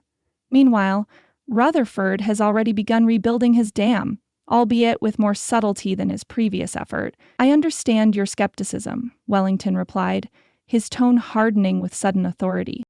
"But unlike some officials who may have been influenced by Mr. Rutherford's economic position, I take territorial water statutes quite seriously. He rose, indicating the meeting was concluding. By week's end, I will dispatch water commissioners to inspect the situation personally and enforce appropriate regulations. Mr. Rutherford's contributions to Wyoming's development do not place him above its laws. The decisive promise, delivered without political hedging, surprised both Beth and Jackson. They exchanged a quick glance of cautious optimism as they rose to take their leave. "Thank you, Governor," Jackson said simply, extending his hand. "The families of Bitter Creek are grateful for your attention to this matter." As they turned to depart, Wellington spoke again. "Mrs. Blackwell, might I have a brief private word before you leave?" Beth paused, momentarily concerned. Jackson's protective instinct flared visibly, but she placed a reassuring hand on his arm. "I'll join you in the corridor shortly," she said quietly. After a moment's hesitation, Jackson nodded and exited, closing the door behind him with a final questioning glance. Beth turned back to face the governor, maintaining composed dignity despite her uncertainty about his purpose. Wellington studied her for a long moment before speaking. "I recognize your writing style, Mrs. Blackwell," he said finally, his tone conversational rather than accusatory. "The document summarizing water rights violations bears unmistakable parallels to certain articles published in Boston newspapers last year." Beth's heart stuttered momentarily before she brought it under control. "I'm not certain I understand your meaning, Governor." "No need for concern," Wellington assured her, his expression surprisingly gentle. "Your secret, if indeed there is one, is safe with me." He moved to the window, gazing out at the developing town spread below. "Boston's loss is Wyoming's gain, it seems." The unexpected comment, free from threat or judgment, caught Beth entirely off guard. "Sir?" Wellington turned back, a smile warming his formal demeanor. "My wife Margaret was active in suffrage circles during our years in New York. Still corresponds regularly with Susan B. Anthony and Lucy Stone." His smile broadened at Beth's obvious surprise. "She would be delighted to make your acquaintance should you find yourself in Cheyenne for longer than today's visit allows." The revelation of unexpected alliance where she had anticipated potential threat left Beth momentarily speechless. Before she could formulate a response, Wellington continued. "Wyoming territory offers unique opportunities, Mrs. Blackwell. Our population is small, our communities still forming, our structures not yet calcified by decades of established practice." His expression grew thoughtful. "The question of women's voting rights, for instance, remains open for consideration in ways Eastern states cannot imagine. Are you suggesting—" Beth began, hardly daring to voice the implication of his words. "I'm suggesting nothing specific," Wellington replied with political caution, "merely observing that voices of intelligence and conviction find fertile ground in developing territories where possibility remains unbound by tradition." He inclined his head respectfully. "Whatever name you write under, I suspect your words will continue contributing meaningfully to our territorial discourse." Beth studied the governor with new eyes, recognizing in his careful phrasing a potential ally she had not anticipated when entering his office. "Thank you, Governor Wellington, for your attention to our water rights concerns, and for your broader perspective." "The pleasure is mine, Mrs. Blackwell." He extended his hand, treating her with the same respect he had shown Jackson, a subtle but significant acknowledgement of her as an equal participant rather than merely a rancher's wife. "I look forward to our future interactions regarding territorial development." As Beth joined Jackson in the corridor, her mind raced with the implications of this unexpected exchange. Where she had feared exposure and threat, she had instead found recognition and potential alliance. The territory contained more complexity and possibility than she had dared imagine when fleeing Boston months earlier. "Everything all right?" Jackson asked, studying her expression with concern as they descended the Capitol steps into the bright Wyoming sunshine. Beth slipped her hand through his arm, a smile spreading across her face. "Better than all right," she replied. "It seems Wyoming's waters run deeper and clearer than either of us suspected." Mid-July sunlight bathed the Blackwell Ranch in golden warmth as Beth stood on the porch, a basket of freshly harvested vegetables balanced against her hip while she surveyed the transformed landscape before her. The creek that had once dwindled to a pitiful trickle now ran strong and clear through the property, feeding lush pastures where cattle grazed contentedly. The kitchen garden she had established behind the house overflowed with ripening produce, the herb section particularly abundant after benefiting from proper irrigation. 2 months had passed since their meeting with Governor Wellington, a period of remarkable transformation for both the ranch and for Beth herself. True to his word, the governor had dispatched water commissioners who enforced territorial statutes with unprecedented thoroughness, requiring Rutherford to remove his partially reconstructed dam and establish regulated sluice gates that ensured equitable water distribution to all properties along the creek's path. Rutherford had complied with visible reluctance but careful correctness, his ambitions temporarily checked by the combination of governmental oversight and community solidarity that had emerged from the water crisis. He remained a powerful force in territorial affairs, but the smaller ranchers of Bitter Creek Valley now faced him as a united front, rather than isolated individuals vulnerable to pressure. "Those tomatoes ready for dinner?" Jackson's voice drew Beth from her reflections as he crossed the yard toward her, his shirt darkened with honest sweat from morning labor in the fields. "First harvest," she confirmed, holding up a particularly fine specimen. "Thought I'd try that sauce recipe Mrs. Petersham shared, the one with basil and oregano from the herb garden." Jackson climbed the steps, pausing to press a kiss to her forehead with the casual affection that still surprised and delighted her after years of formal Boston propriety. "Sounds better than trail beans, that's certain." Their relationship had blossomed alongside the ranch's recovery, the fragile reconciliation of that midnight conversation growing steadily into genuine partnership that neither had anticipated when their arrangement began. Jackson's natural reserve remained, but the wall he had maintained around his emotions had gradually lowered, allowing Beth glimpses of the complex man beneath the taciturn exterior. "Hank mentioned the North Pasture irrigation channel needs adjustment," Beth said as they entered the house together. "The new section is getting more water than the established fields." Jackson nodded, washing his hands at the kitchen basin. "Figured we'd tackle that tomorrow. Need your eye for the grading. You've got a better sense for water flow than any of us." The casual inclusion in ranch operations, not just domestic matters, but the actual management of the property, still warmed Beth's heart.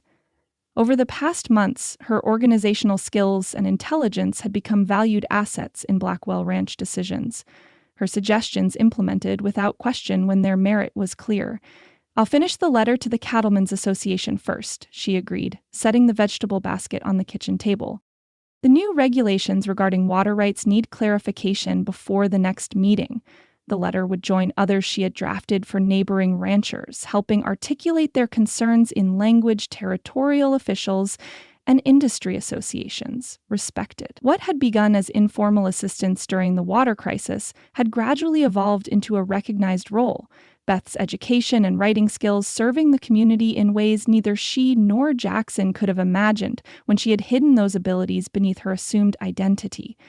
That evening, after a dinner made special by the garden's first fruits, they settled into what had become a comfortable routine. Jackson reviewed the ranch accounts at one end of the kitchen table while Beth wrote at the other, their quiet industry occasionally interrupted by conversation or requests for the other's opinion on matters at hand.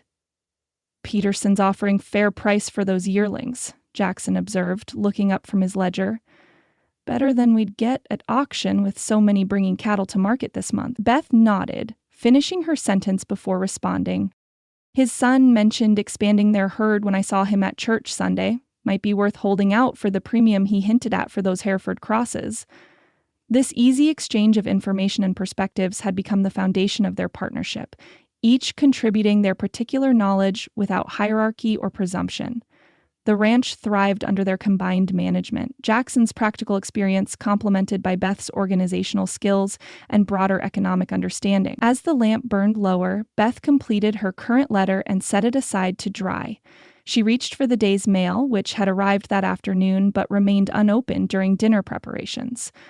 Sorting through the small stack, she paused at an envelope bearing a Boston postmark and familiar handwriting. Jackson noticed her hesitation. "Something wrong?" Beth examined the letter carefully before breaking the seal. "It's from Samuel Reed, my publisher in Boston. she read in silence, aware of Jackson's watchful attention, though he made no move to interrupt her concentration.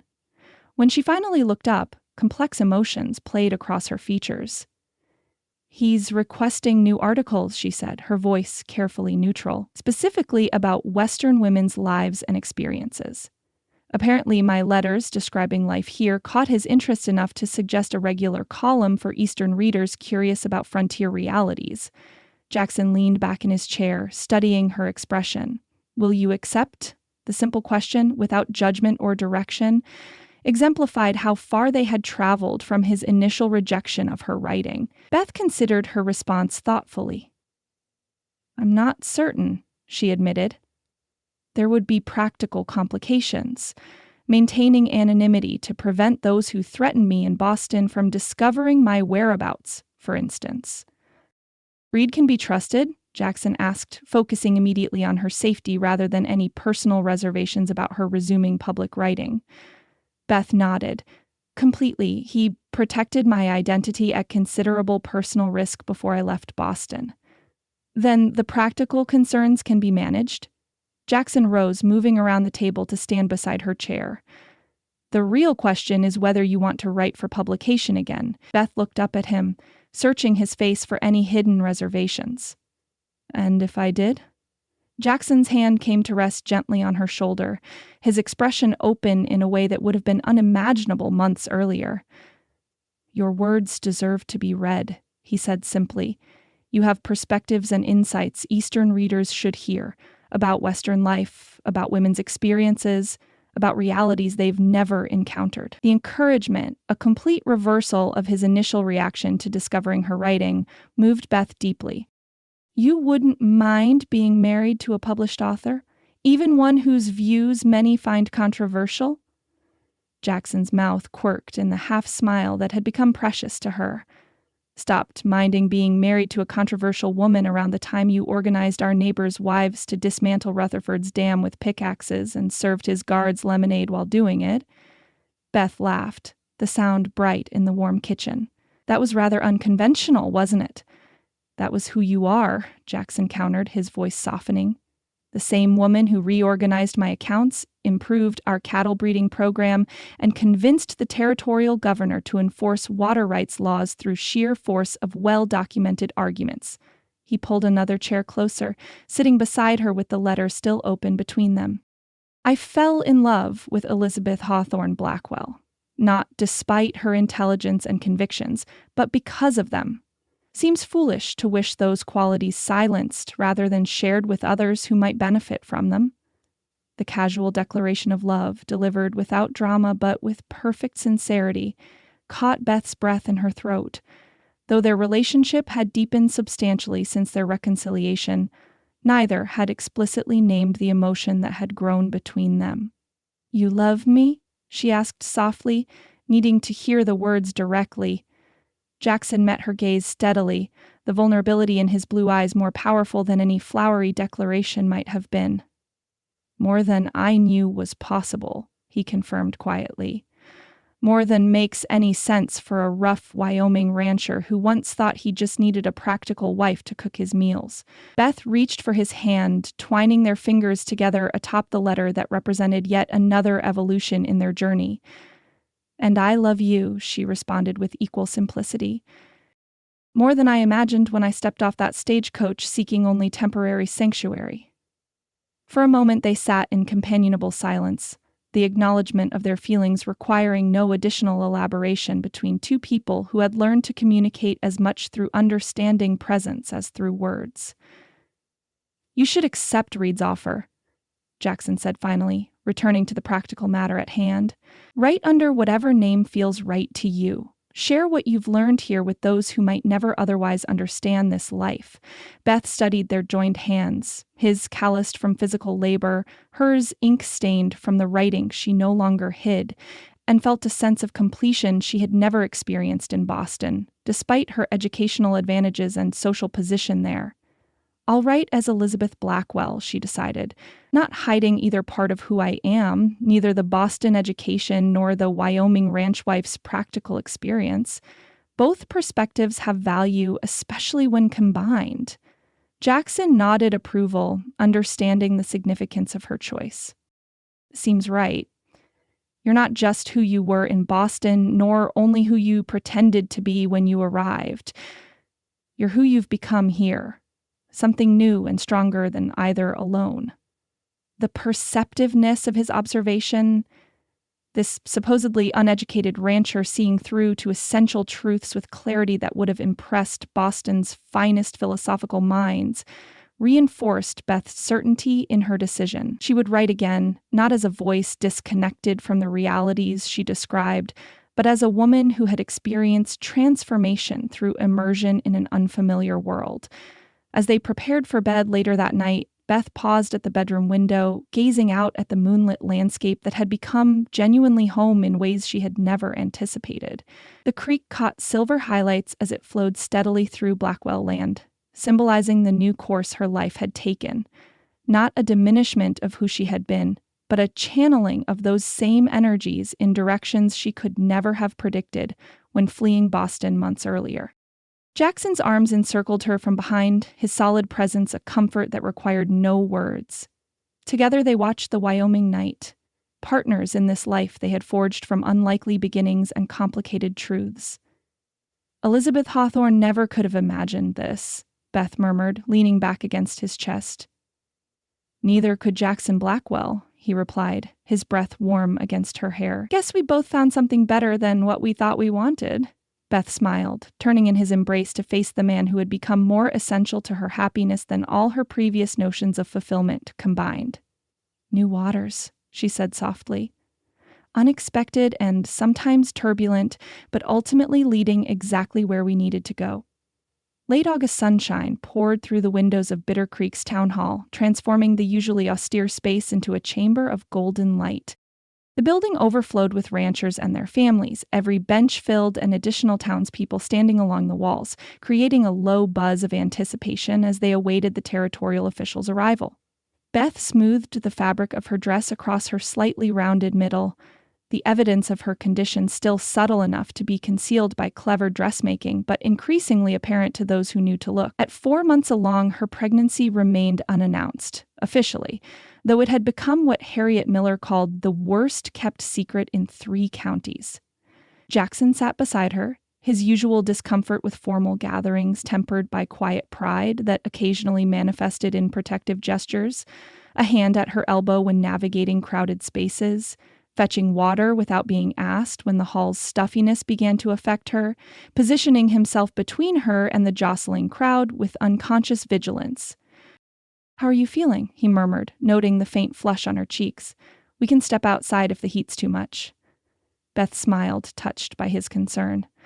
"I'm perfectly fine. It takes more than a warm room to compromise a Hawthorne constitution." She lowered her voice to add, "Though your son or daughter seems determined to make their presence known by kicking my ribs at every opportunity." Jackson's expression softened at the reference to their child, his hand briefly covering hers where it rested on the bench between them. Such public displays of affection still came rarely to him, making this small gesture all the more meaningful. "Probably practicing horseback riding already," he replied with uncharacteristic whimsy. "Getting ready to help with spring roundup." Beth's delighted laugh at this unexpected humor drew glances from nearby townspeople, some curious, others approving.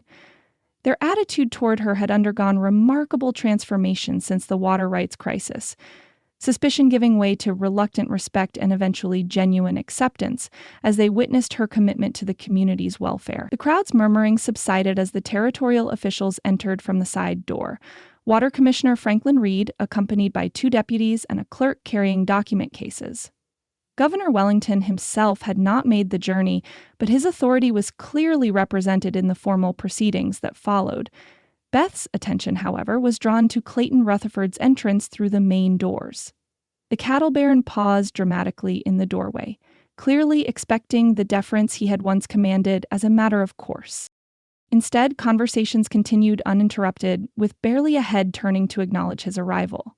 Only when he moved toward his usual prominent position near the front did people shift to make way, not from respect, Beth noted, but from the ingrained habit of avoiding unnecessary confrontation with a man still wielding considerable economic power despite his diminished social standing. Rutherford looks like he bit into a green persimmon, Jackson observed quietly, watching their former adversary's tight expression as he realized no seat had been saved for him in his customary place of honor. Pride before the fall, Beth responded softly, though I suspect his pride will survive even this public diminishment. Commissioner Reed called the meeting to order, his no-nonsense demeanor setting a businesslike tone as he unrolled large maps of the region's water laws across a table at the front of the hall. By authority of Territorial Governor Wellington and in accordance with recently clarified Wyoming water statutes, he began formally, I am here to announce significant regulatory changes affecting water rights throughout Bitter Creek watershed and similar regions. The commissioner proceeded to outline the new regulations with methodical precision. Equal access provisions, restrictions on dam construction, mandatory water flow minimums during drought periods, and clear enforcement mechanisms with substantial penalties for violations.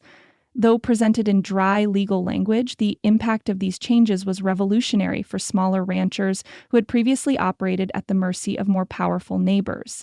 In essence, Reed concluded after 20 minutes of detailed explanation, these regulations ensure that water access is determined by established historical usage and legal property rights rather than simply by who controls the upstream portions of waterways. He surveyed the room with deliberate emphasis. No operation, regardless of size or economic importance, may divert water in ways that deprive other legal users of their established rights. A murmur of satisfaction passed through the crowd as the commissioner's meaning registered. Rutherford's tactics had not merely been territorially thwarted, but permanently prohibited under territorial law. Beth watched the cattle baron's face darken as he absorbed the full implications of his defeat, his customary mask of confident control slipping to reveal genuine anger before he managed to reassert his composed expression. When the formal presentation concluded, the meeting transitioned to socializing as neighbors discussed the new regulations' implications for their operations. Beth found herself surrounded by women offering congratulations, thinly disguised as general conversation. You'll be wanting my recipe for ginger tea, Martha Peterson declared, patting Beth's hand with gnarled fingers. Settled my stomach through 5 pregnancies when nothing else would do the trick.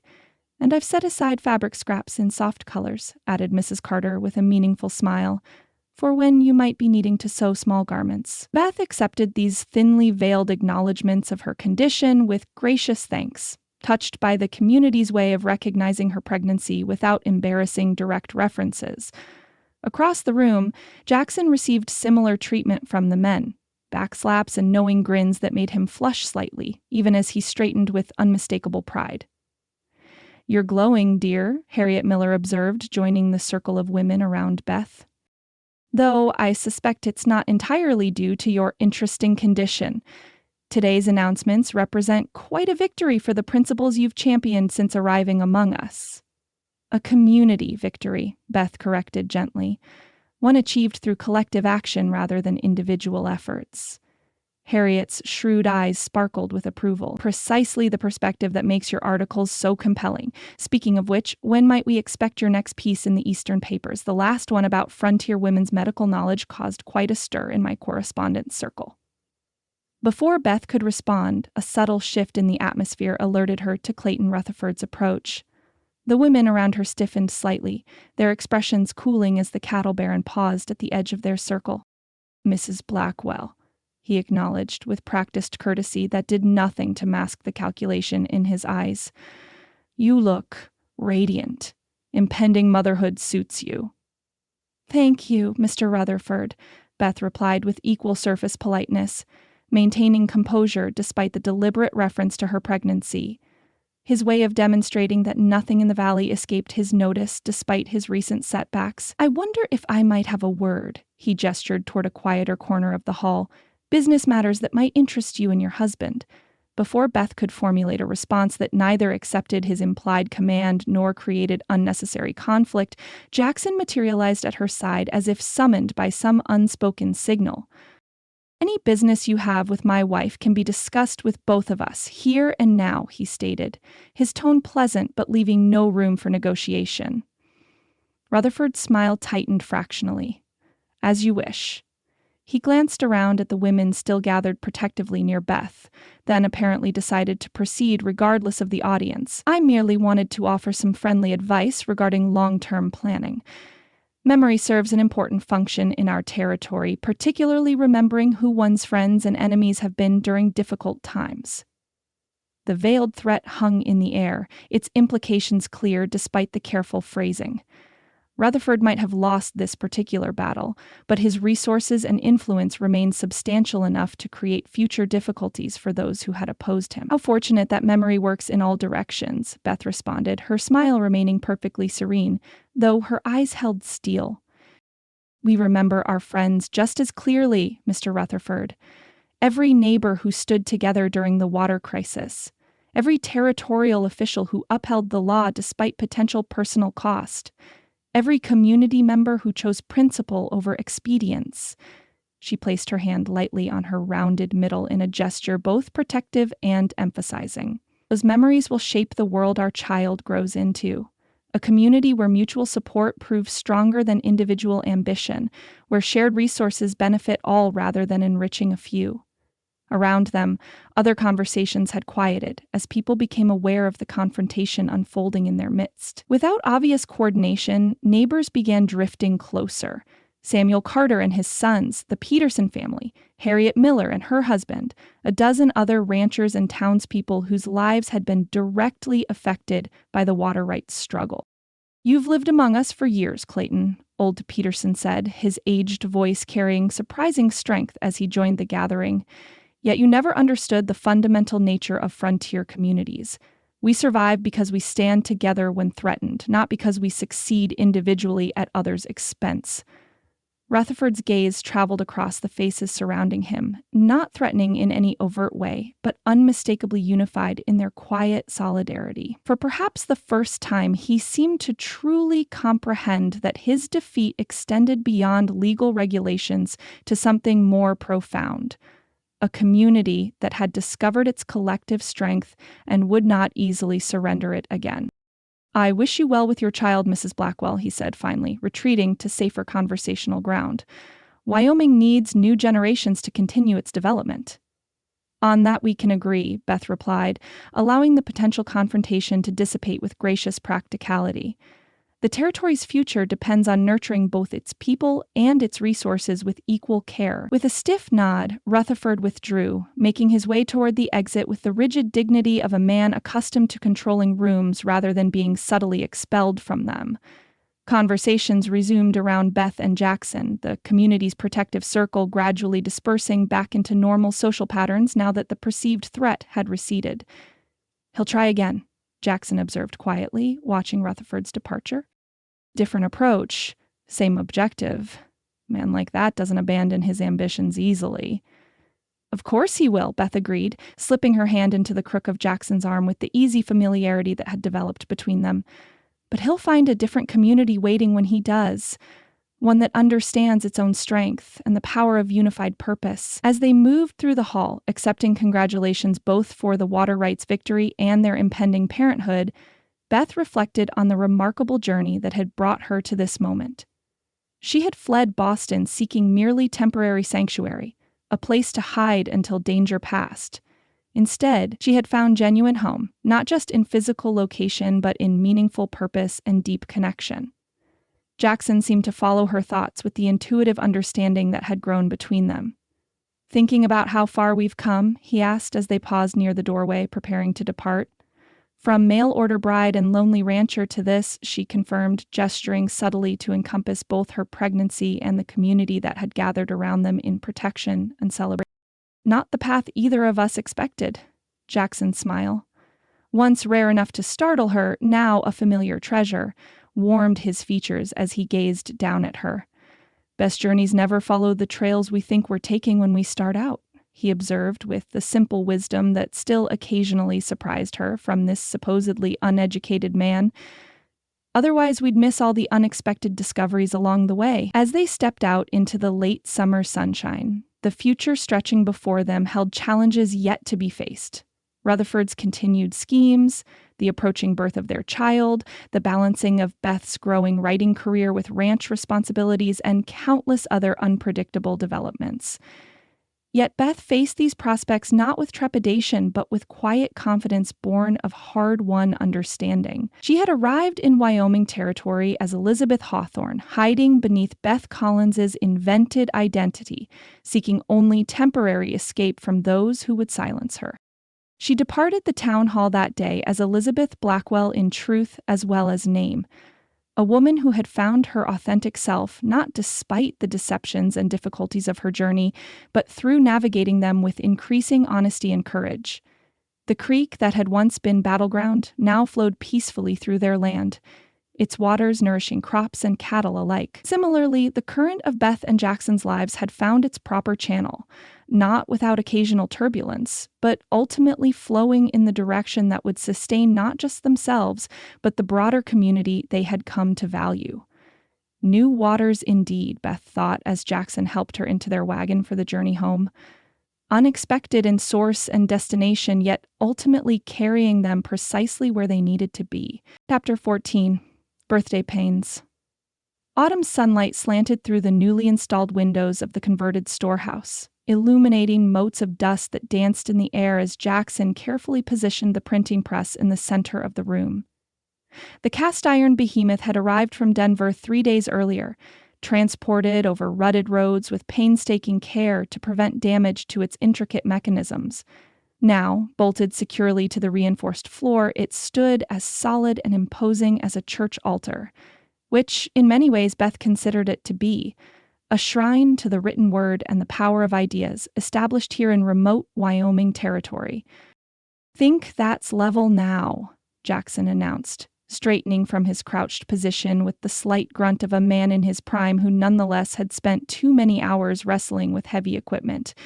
Sweat darkened his shirt despite the October chill, testament to the physical exertion required to position the press precisely according to Beth's specifications. Beth moved carefully around the wooden table where she had been arranging trays of type, one hand supporting her lower back while the other traced the press's iron frame with reverent fingers. At 8 months pregnant, her movements had acquired a deliberate grace, each action considered before execution, her body having adapted to accommodate the considerable swell of their child. "It's perfect," she breathed, unable to keep wonder from her voice as she surveyed what Jackson had created for her. The storehouse transformation represented months of planning and labor. Windows cut into thick walls to provide proper light, shelves built to hold paper stock and completed editions, a pot-bellied stove installed in the corner to make winter work tolerable. What had once been a utilitarian space for storing ranch equipment had become a newspaper office, more professional than many she had visited in her Boston days. "Happy anniversary," Jackson said quietly, moving to stand beside her. He slipped an arm around her shoulders, the casual intimacy that had developed between them still occasionally startling in its simple rightness. "Not the conventional gift, I suppose?" Beth leaned against him, savoring his solid strength. "Conventional has never suited us particularly well," she observed with a smile, thinking of their unlikely beginning and even more improbable journey to genuine partnership. Besides, what could possibly be more perfect than this? The newspaper had been Jackson's idea, surprisingly enough. After Beth's articles about Western women's lives had gained unexpected popularity in Eastern publications, he had suggested establishing a local paper serving Bitter Creek and surrounding ranches. The territory had newspapers in larger settlements like Cheyenne, but nothing addressing the specific concerns and interests of their remote community. "The Bitter Creek Chronicle," Beth murmured, gazing at the masthead she had designed and set in type earlier that morning. "First edition to be published next week if all goes according to plan." "Which it will," Jackson assured her with the quiet confidence that had sustained them through challenges that would have defeated less determined spirits. "You've organized everything down to the last detail as usual." Beth nodded, turning her attention back to the type case where she had been setting the front page story. an article about the new territorial water regulations and their impact on local ranching operations. Straightforward reporting rather than the more pointed political commentary she had written in Boston, but no less important for its practical focus. "I want to finish setting this article today," she said, returning to her work with careful concentration. "Then we can print the first test sheets tomorrow once the ink arrives from town." Jackson watched as she selected tiny metal letters and arranged them in the composing stick with practiced precision, her fingers nimble despite their slight swelling from pregnancy. The skill had come naturally to her after just a few lessons from the retired printer in Cheyenne who had sold them the press. "You're certain you should be standing so long?" he asked, unable to entirely suppress his concern as he noted the slight tightening around her eyes that suggested discomfort. Beth smiled without looking up from her work. "The baby isn't due for nearly 3 weeks, Jackson. Plenty of time to establish the newspaper before—" Her words broke off suddenly as she inhaled sharply, one hand flying to her distended abdomen. Jackson was at her side instantly, strong hands steadying her. "Beth?" She remained silent for several long seconds, her face a study in concentration as she apparently counted silently. Finally, she released her breath slowly and offered him a reassuring smile. "Just a practice contraction. They've been coming occasionally for days now." Rather than appearing comforted by this explanation, Jackson's expression tightened with concern. "You've been having pains for days without telling me?" "Not pains exactly," Beth corrected, returning calmly to her typesetting. "More like tightening. Perfectly normal at this stage, according to Mrs. Petersham and every book I've read on the subject." Jackson's frown deepened. "I don't like it. Perhaps we should send for the midwife just to be certain. And have poor Mrs. Taylor ride 10 miles only to tell us exactly what I've just told you?" Beth shook her head, her tone gently reproving. "Honestly, Jackson, for a man who faces charging bulls without flinching, you've become remarkably anxious over perfectly natural bodily functions." The mild teasing hit its mark, drawing a reluctant smile from him despite his worry. "Bulls are predictable compared to wives and babies," he muttered, though he relaxed fractionally at her composed demeanor. Beth continued working methodically, completing one line of type and beginning the next. "If it eases your mind, you can time the contractions if they continue. Mrs. Petersham says they're only concerning if they come regularly, growing stronger and closer together." "How do I—" Jackson began, then stopped as Beth suddenly stiffened again, her knuckles whitening where she gripped the edge of the table. Without being told, Jackson glanced at the pocket watch he carried, noting the time precisely. This contraction seemed to last longer than the previous one, Beth's breathing measured and controlled until it passed. 15 minutes since the last one, he informed her when she straightened again, his voice steady despite the leap of alarm in his chest. "Noted," Beth replied with the calm practicality that had increasingly impressed him throughout her pregnancy. She had approached impending motherhood, as she did everything else, researching thoroughly, consulting experienced women, and preparing methodically for all contingencies. "Perhaps we should return to the house," Jackson suggested, his tone making it more command than question. Beth shook her head, stubborn determination evident in the set of her jaw.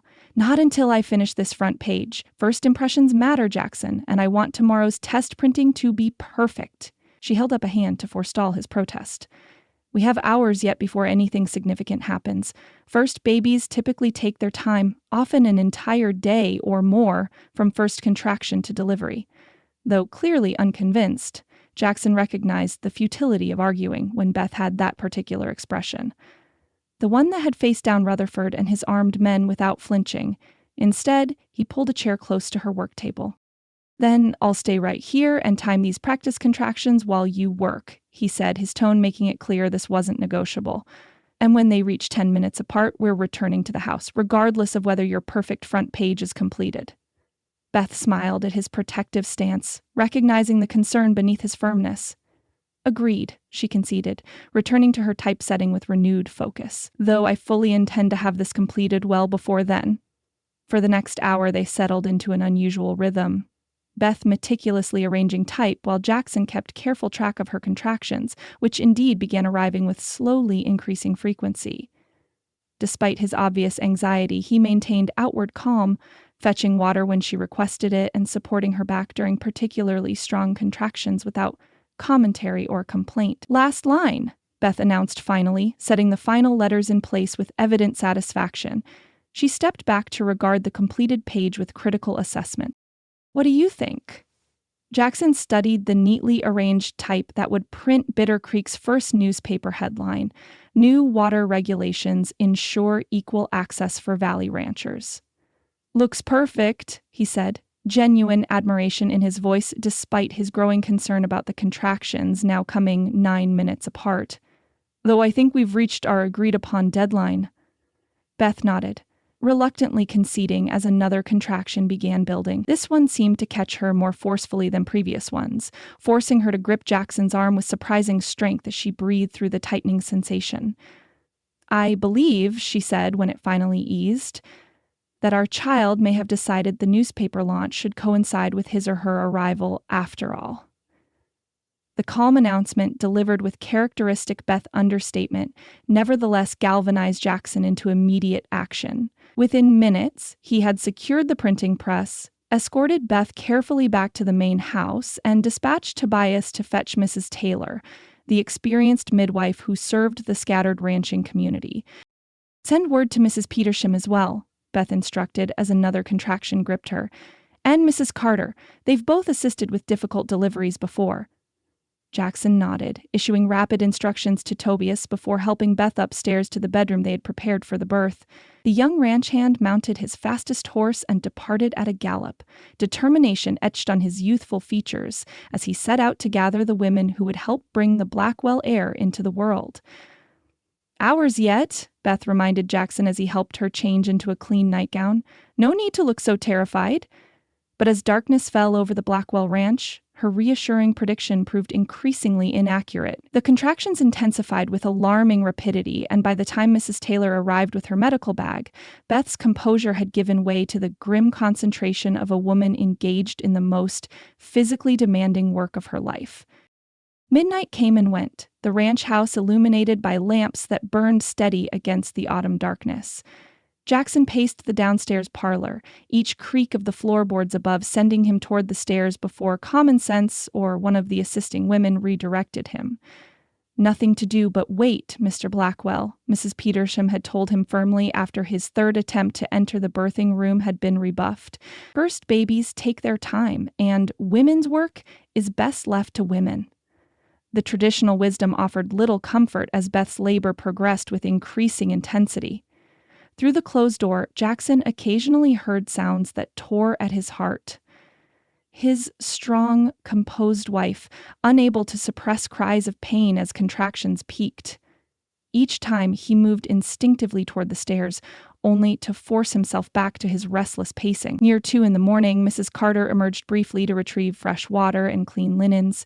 Jackson intercepted her at the foot of the stairs, his silent question evident in his expression. "She's doing well," Mrs. Carter assured him, though something in her eyes suggested concern she wasn't voicing. "The baby is taking its time, but Beth's strength is remarkable." "Is there anything—" Jackson began, but she shook her head firmly. "Nothing that you can do at present except stay out from underfoot," she replied, though her tone held kindness beneath its practicality. "Birthing is women's territory, Mr. Blackwell. Has been since Eve's time." Jackson nodded reluctantly, allowing her to continue her errand while he resumed his vigil. The hours crept by with excruciating slowness, his only connections to what transpired upstairs being the occasional descent of one woman or another for supplies, each offering brief, increasingly guarded reassurances before returning to Beth's side. At dawn, a new sound froze Jackson mid-stride. Not Beth's voice this time, but urgent conversation between the women, their tones low but carrying unmistakable concern. Without conscious decision, he found himself taking the stairs 2 at a time, propriety forgotten in the face of growing fear. This time, no one stopped him at the bedroom door. Inside, he found a scene that immediately tightened his chest with dread. Beth lay pale against sweat-dampened pillows, her hair darkened and clinging to her face, which bore the unmistakable marks of exhaustion beyond anything he had witnessed during their most difficult ranch crises. Mrs. Taylor stood at the foot of the bed in whispered consultation with Mrs. Petersham, while Mrs. Carter bathed Beth's forehead with a cool cloth. "What's happening?" Jackson demanded, his voice rough with suppressed fear. The women turned as one, their expressions confirming his worst fears before they spoke. Mrs. Taylor, the most experienced among them, approached him directly. "The baby isn't positioned properly," she explained in the calm voice of a woman who had faced birth complications many times before. "We're trying to turn it, but your wife's strength is waning after so many hours." Jackson moved to Beth's bedside, taking her hand in his. Her fingers felt cold, despite the warmth of the room, and the weakness of her grip sent terror through him unlike anything he had experienced in his life. "Jackson," she whispered, her voice hoarse from hours of labor, "you shouldn't be here." "Try to stop me," he replied, attempting lightness despite the fear constricting his throat. He sat carefully on the edge of the bed, still holding her hand as if it were a fragile bird he must protect. "Seems our child is as stubborn as its mother." A ghost of a smile touched Beth's exhausted features.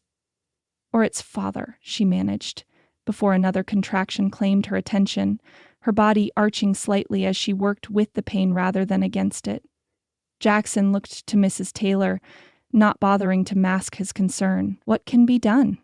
The midwife's expression was grave, but not defeated.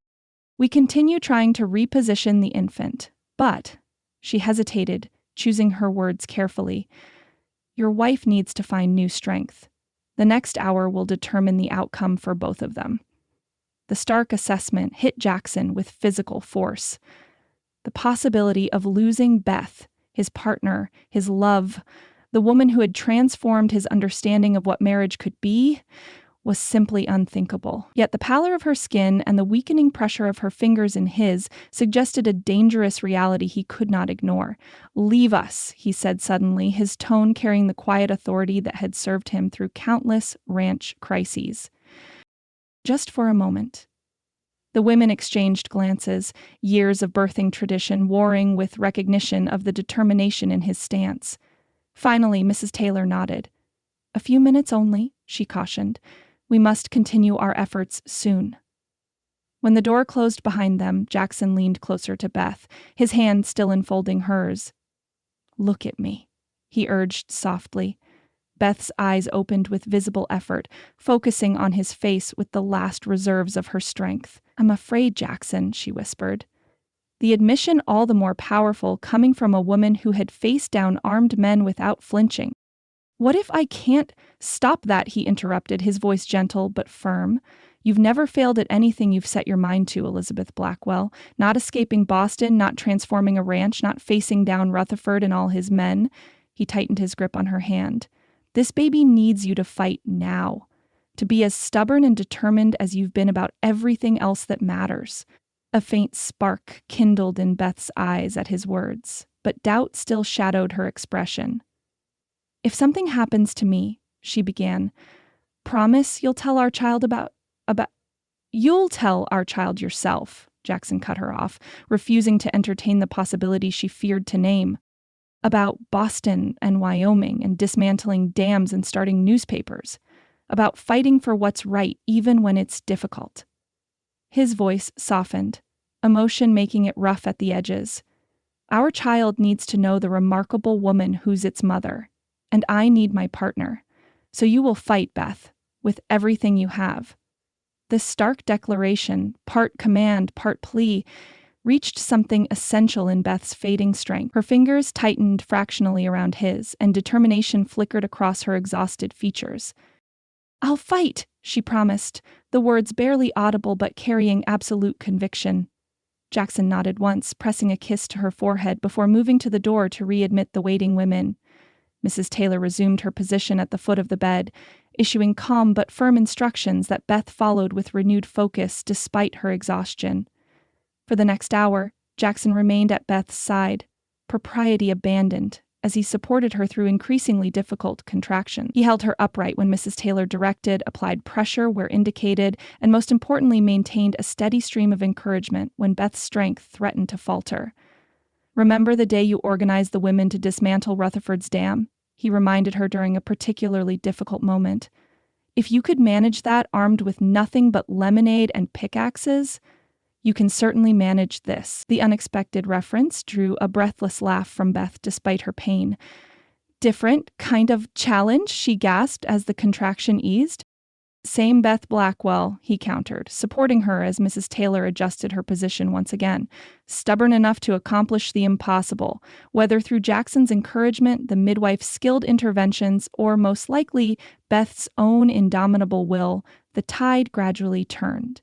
Near 7 in the morning, Mrs. Taylor announced with satisfaction that the baby had shifted to a better position, and Beth's efforts began producing visible progress. "I can see the head," the midwife reported after a particularly strong contraction. "Dark hair, like its father's." The announcement infused new energy into the room, with all three women offering encouragement as Beth gathered her remaining strength for the final stage of delivery. Jackson maintained his position at her side, one arm supporting her shoulders while the other hand remained firmly clasped in hers. "Almost there," he murmured against her temple, his voice steady despite his own exhaustion after the night's vigil. "Just a little more, Beth." With a final, heroic effort that drew on reserves of strength none of them had been certain remained, Beth bore down as Mrs. Taylor coached her through the ultimate moments of delivery. And then, miracle follows darkest night. A thin, outraged cry filled the room as the Blackwell heir finally entered the world. "A girl," Mrs. Taylor announced, her practiced hands already cleaning and wrapping the infant with efficient movements. Small but strong lungs on her. Jackson felt Beth sag against him, relief and exhaustion overwhelming her as their daughter's cries confirmed her safe arrival. He supported his wife's weight easily, his own emotions too complex for immediate expression as he watched Mrs. Taylor approach with a small bundle.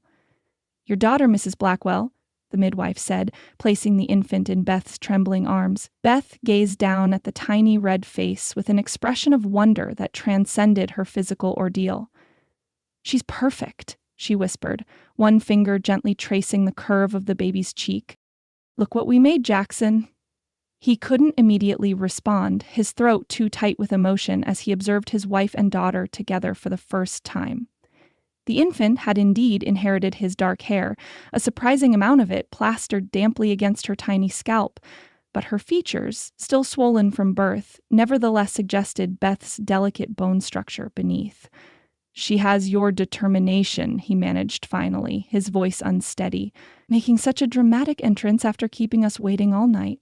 Beth smiled wearily, her pallor still concerning, but her eyes bright with triumph and love as she cradled their daughter. "What shall we name her? We never did decide finally." Jackson studied the tiny face, marveling at the perfect miniature features and the surprising strength evident in the small fists that waved occasionally as the baby settled against her mother's warmth. A name that would honor both Beth's intellectual heritage and the frontier strength that had shaped their union. "Liberty," he suggested quietly. "Liberty Jane Blackwell." Beth's eyes met his, understanding the significance of his choice. Liberty, representing both the freedom her mother had sought in coming west and the principles she had always championed. Jane, a simple, strong frontier name grounding the more idealistic first choice. "It's perfect," she agreed, the words slurring slightly as exhaustion began claiming her now that the ordeal was complete. "Liberty Jane Blackwell, daughter of Wyoming Territory." As Mrs. Petersham took the infant to complete her first bathing and swaddling, Mrs. Taylor finished tending to Beth with practiced efficiency. Jackson maintained his position at his wife's side until the midwife assured him that the worst had passed, that both mother and child had survived the difficult delivery and could be expected to recover fully with proper rest and care. Only then did he allow himself to be guided from the room by Mrs. Carter, who promised to remain while Beth and the baby slept. Descending the stairs on legs unsteady from tension and sleeplessness, Jackson found himself in the parlor where he had spent such anxious hours during the night. Morning sunlight now streamed through the windows, illuminating the room that had witnessed the gradual transformation of a practical arrangement into genuine family. For a long moment, Jackson stood motionless, absorbing the reality that he was now a father, not merely a husband or rancher, but responsible for a new life that combined Beth's fierce intelligence with his own stubborn persistence. The thought was simultaneously terrifying and exhilarating. A soft knock at the front door roused him from his thoughts. Opening it, he found Tobias on the porch, the young man's expression a mixture of exhaustion from his night of messenger duties and anxious concern. "Mrs. Blackwell?" he asked simply, the dark circles beneath his eyes testifying to his genuine care for the woman who had treated him with such respect since her arrival.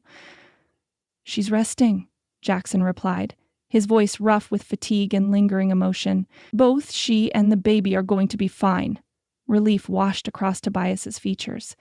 "A boy or a girl, Mr. Blackwell?" "A girl," Jackson confirmed, unexpected pride swelling in his chest at the simple statement. "Liberty Jane Blackwell, born at dawn!" Tobias's face split in a wide grin. "A girl? Wait till Hank hears. He bet Sam it'd be a boy." His expression sobered slightly. "Sounds like a fine name, sir. Strong, like her ma." Jackson nodded, suddenly aware of his own desperate need for rest now that the crisis had passed. "Spread the word to the others, Tobias, then get some sleep yourself. You did well tonight." As the young ranch hand departed to share the news, Jackson closed the door and made his way to the settee, intending only to rest briefly before checking on Beth and the baby again. But exhaustion claimed him almost instantly, pulling him into dreamless sleep even as the sun continued its ascent into a clear Wyoming morning. Upstairs, Beth similarly surrendered to healing slumber, their newborn daughter cradled securely in the cradle Jackson had crafted with his own hands during the long months of waiting. Liberty Jane Blackwell, newest citizen of Wyoming Territory, born of Boston education and frontier strength, entering a world where her mother's dreams of equality might find fertile ground in ways the East could never have nurtured. The first golden rays of sunrise spilled through the bedroom window, bathing the Blackwell ranch house in gentle morning light after the long, arduous night. The storm of birth had passed, leaving in its wake an exhausted calm punctuated by the strong, indignant cries of new life demanding recognition from a world it had only just entered. Beth leaned back against the freshly arranged pillows, her face pale but illuminated with the inner radiance that sometimes graces women in the moments following childbirth. Her chestnut hair, now neatly braided by Mrs. Petersham's careful hands, lay across one shoulder, and though shadows of fatigue darkened the skin beneath her eyes, those eyes themselves shone with quiet triumph. "Would you like to hold your daughter, Mr. Blackwell?" Mrs. Taylor asked, her businesslike tone softened by the smile that tugged at the corners of her mouth. In her capable arms lay a small bundle swaddled in the soft white blanket Beth had knitted during the quiet evenings of her pregnancy. Jackson stood motionless in the doorway where he had been summoned after his brief, exhausted rest downstairs. At the midwife's words, something akin to terror flashed across his weathered features. "I don't know how to," he began, his usually confident voice uncharacteristically uncertain. "Nobody does at first," Mrs. Taylor replied with the practical wisdom of a woman who had witnessed this scene countless times. Yet somehow every father manages without dropping a single one, at least in my experience. From the bed, Beth's soft laugh drew his gaze. "She won't break, Jackson," she assured him, her voice tired but warm with affection. "Come meet your daughter properly." With the same careful deliberation he might use approaching an unfamiliar horse, Jackson crossed to where Mrs. Taylor waited. The midwife demonstrated, with efficient movements, how he should position his arms, then transferred the tiny bundle into his waiting hands. The transformation that came over Jackson Blackwell's face in that moment was something Beth knew she would remember until her dying day. His expression shifted from apprehension to wonder as he gazed down at the small red face with its shock of dark hair. His large, calloused hands that had broken horses, built structures and worked cattle for decades, trembled slightly as they cradled this new life with infinite gentleness. "She's so small," he whispered, seemingly unaware he had spoken aloud. 7 pounds even, Mrs. Taylor informed him with professional pride. A good weight, especially considering she arrived a bit earlier than expected. Jackson didn't appear to hear the midwife's words, his attention completely absorbed by his daughter's face. As they watched, the infant squirmed slightly in her blankets, her tiny features scrunching in what might have been a yawn or a protest at her recent ordeal. One miniature hand worked free of the swaddling, 5 perfect fingers splayed against the air before curling into a determined fist. "Strong," Jackson observed, a hint of unmistakable pride entering his voice as those tiny fingers wrapped around his offered thumb with surprising firmness. "Knows her own mind already." "Like her mother," Mrs. Peterson chuckled as she gathered soiled linens for washing. "And her father," Beth added softly from the bed, watching the interaction with tender amusement. The sight of this strong, capable man rendered speechless by a tiny hand could not fail to touch even the most stoic heart. Mrs. Taylor and Mrs. Peterson exchanged knowing glances, the universal communication of women who had witnessed this scene play out countless times yet never tired of its simple, profound beauty. "We'll leave you 3 alone for a bit," Mrs. Taylor announced, gathering her supplies. "Mrs. Blackwell needs to attempt nursing soon, but a few minutes of family time first won't hurt anyone." "I'll have breakfast ready when you come down," Mrs. Peterson assured Jackson. "You'll need your strength. These first days are harder on fathers than most expect." After the women departed, Jackson carefully crossed to the bed, moving as if carrying the most precious and fragile cargo imaginable, which indeed he was. With studied concentration, he lowered himself to sit beside Beth, adjusting his hold on the baby with the serious attention he typically reserved for the most complex ranch operations. "She has your eyes, I think," he observed, studying the infant's face with soft intensity. "Though it's hard to be certain yet." "And your hair," Beth replied, reaching out to touch the dark wisps that crowned their daughter's head. "Poor child may have inherited my stubbornness and your tendency toward few words. She'll be impossible to manage." Jackson's quiet laugh held a note of wonder, as if he couldn't quite believe the reality of this moment. "What do you think of her?" he asked, finally tearing his gaze from the baby to look at Beth. "After all that work bringing her into the world?" "Worth every moment," Beth answered without hesitation, her tired face softening as she gazed at their creation, even the difficult parts. Jackson nodded, understanding passing between them that transcended the need for words. The long night's struggle, with its fear and pain, had already begun transforming in memory, not forgotten, but reframed as the necessary passage that had brought them this perfect reward. "She needs a name," he said after a comfortable silence.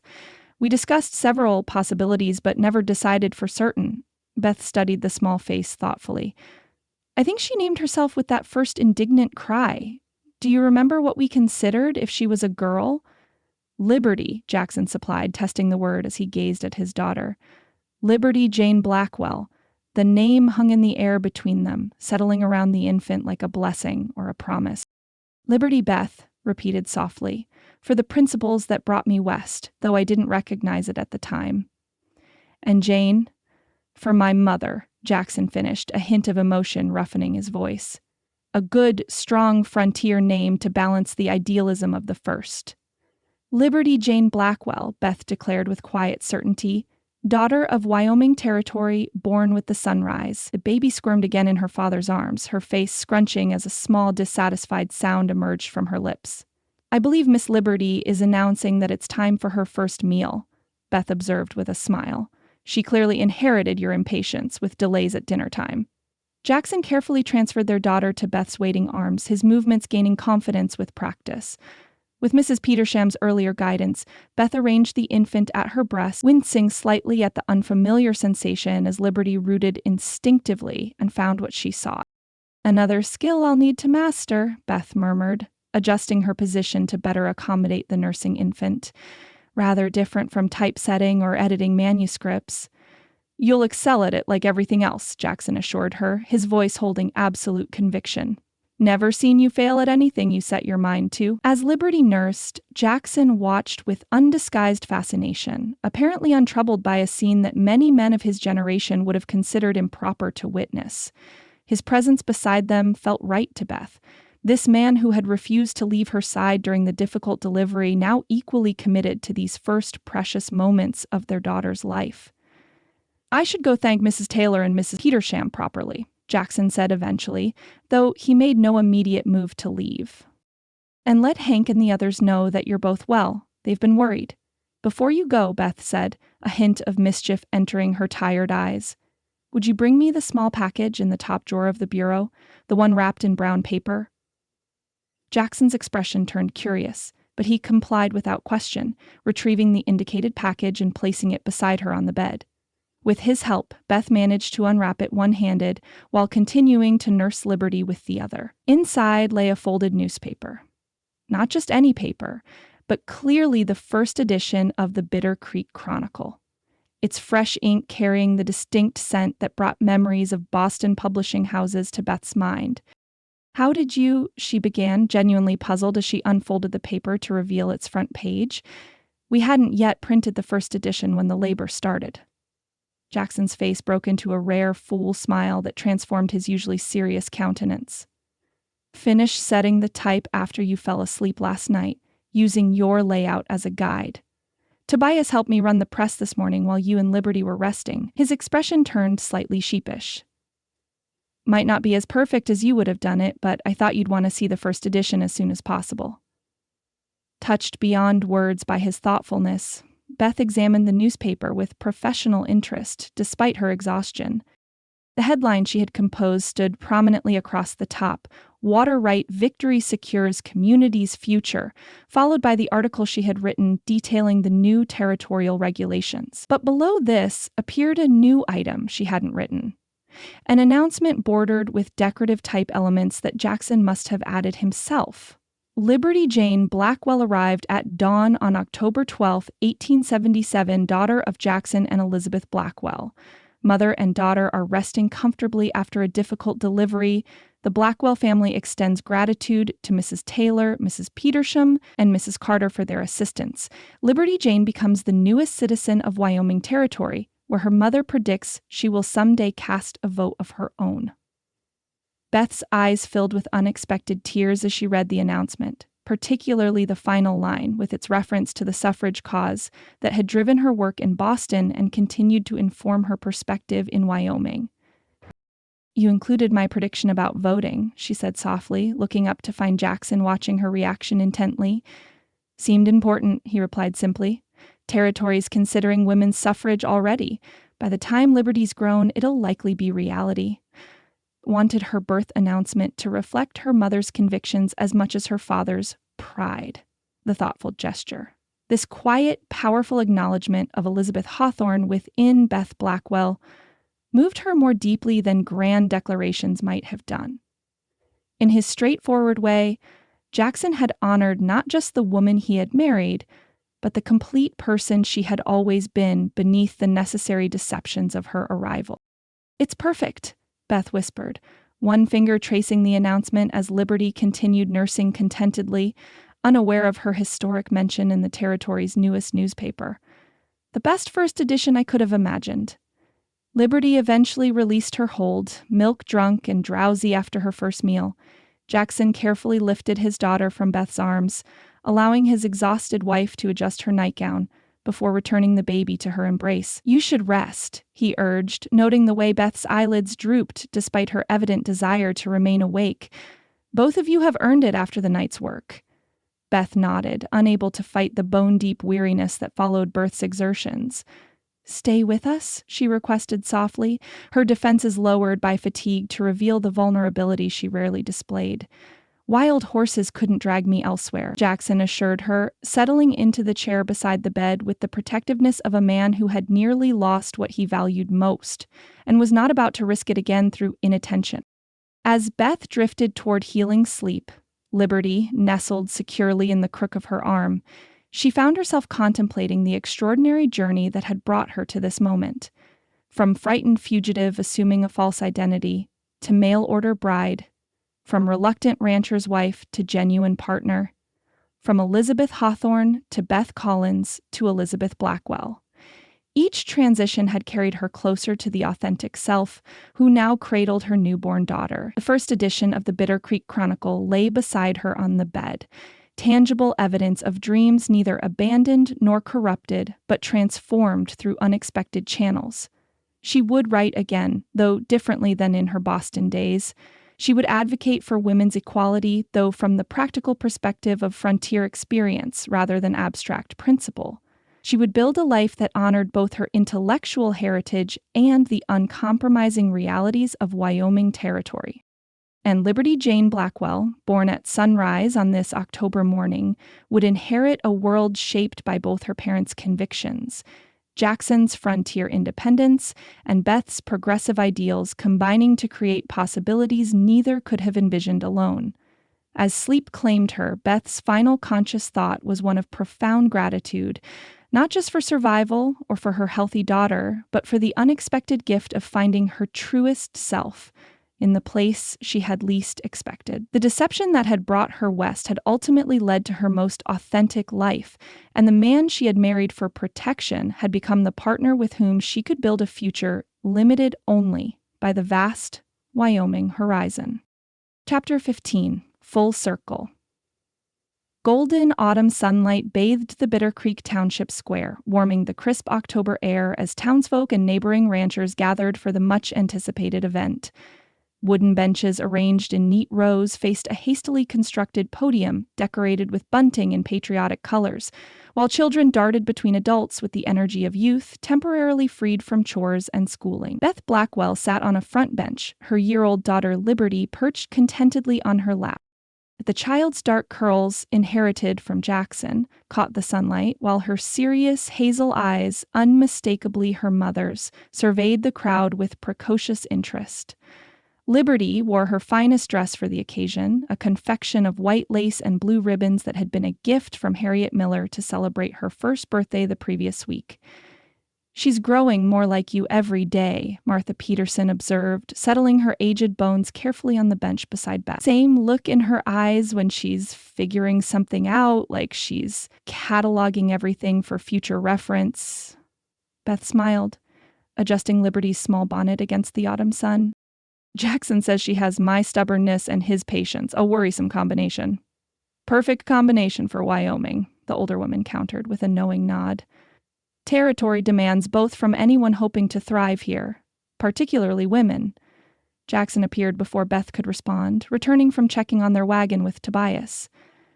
A year of fatherhood had softened something in his bearing, while simultaneously heightening his protective instincts. He now stood beside the bench, one hand resting lightly on Beth's shoulder in the casual, comfortable gesture that had developed between them. "Any sign of the famous speaker?" he asked, his gaze sweeping the growing crowd with the habitual vigilance of a man accustomed to watching for potential threats, though Rutherford's influence had diminished significantly over the past year. Beth shook her head. Mrs. Taylor heard from the station master that yesterday's stage never arrived in Laramie. Apparently, the pass had unexpected early snow. Jackson frowned slightly. "A lot of people gathered for a speaker who may not appear." "Eastern experts," Martha Peterson sniffed, with the dismissive tone frontier dwellers often adopted toward visitors presuming to educate them. "Think they can schedule appearances without accounting for Wyoming weather." Beth suppressed a smile, remembering her own Eastern assumptions when first arriving in the territory. "Dr. Livingston is considered quite knowledgeable on women's suffrage movements," she offered diplomatically. Her presentations in Denver were apparently quite compelling. "Seems to me we have our own expert right here," Martha replied, fixing Beth with a pointed look. "Your articles in that Denver newspaper have plenty to say on the subject." "Articles are one thing," Beth demurred, though the older woman's confidence warmed her. "Public speaking to a mixed audience is quite another." The conversation paused as Harriet Miller approached the bench, her expression harried beneath her usual composure. As head of the newly formed Bitter Creek Women's Cultural Association, she had organized the speaking engagement, and now faced the growing possibility of disappointing the assembled crowd. "Still no sign of the stage," she confirmed, anxiety evident in her typically assured voice. "Mayor Thompson is suggesting we simply serve refreshments and call it a community social instead." "After all your work organizing this event?" Beth shook her head sympathetically. "There must be some alternative." Harriet's gaze fixed suddenly on Beth with speculative intensity. "Perhaps there is," she said slowly. "Someone who understands the subject matter thoroughly. someone whose writing on women's rights has been published in both Eastern and Western newspapers, someone who has lived in both worlds and can speak to how frontier experiences strengthen rather than diminish the case for women's suffrage. Beth felt Jackson's hand tighten slightly on her shoulder as she realized the direction of Harriet's thoughts. "Surely you don't mean Mrs. Elizabeth Blackwell," Harriet confirmed, her tone shifting from anxious to determined. "The perfect substitute for our absent lecturer." "Absolutely not," Beth protested, instinctively drawing Liberty closer. "I haven't prepared remarks. I have no experience addressing large gatherings. I'm simply a member of the audience today, not a presenter." "Nonsense," Harriet countered, with the practical dismissal of excuses that characterized frontier women. "You've been writing on this subject for years, both in Boston and since establishing your newspaper. Your article comparing Eastern and Western women's practical freedoms was reprinted in 3 territorial papers last month. Writing and speaking are entirely different skills," Beth insisted, though she felt a fluttering in her stomach that wasn't entirely dismay at the suggestion. To her surprise, Jackson spoke up from beside her. "They should hear from someone who lives it," he said quietly, his deep voice carrying only to those immediately around them. "Not just someone who talks about it from theory." Beth twisted to look up at him, startled by his support. Despite his acceptance of her writing career and his pride in the Bitter Creek Chronicle's growing influence, she hadn't expected him to encourage such a public display. Reading her surprise correctly, Jackson's mouth quirked in that half-smile that still quickened her heart a year into their marriage. "You've earned the right to speak on this subject more than any Eastern lecturer," he continued, "lived both sides of it, seen what women accomplish here every day that would astonish Boston society." "Jackson's right," Martha Peterson interjected, her wizened face animated with unusual enthusiasm. "These young girls need to hear from a woman who understands their lives, not just fancy ideas from back east." Beth looked down at Liberty, who gazed back with solemn curiosity, blissfully unaware of the momentous decision her mother contemplated. The child represented everything Beth had gained in Wyoming territory. Not just motherhood, but authentic purpose and genuine partnership in ways Boston society had never permitted. "20 minutes, Mayor Thompson called from the podium, his voice carrying across the square. "Refreshments will be served in 20 minutes if our speaker hasn't arrived." Harriet looked at Beth with naked appeal. "Please consider it. So many people have gathered, and the subject matters deeply to our community's future." Beth drew a steadying breath, weighing years of private writing against this unexpected public platform. Elizabeth Hawthorne had been silenced in Boston for expressing these very views.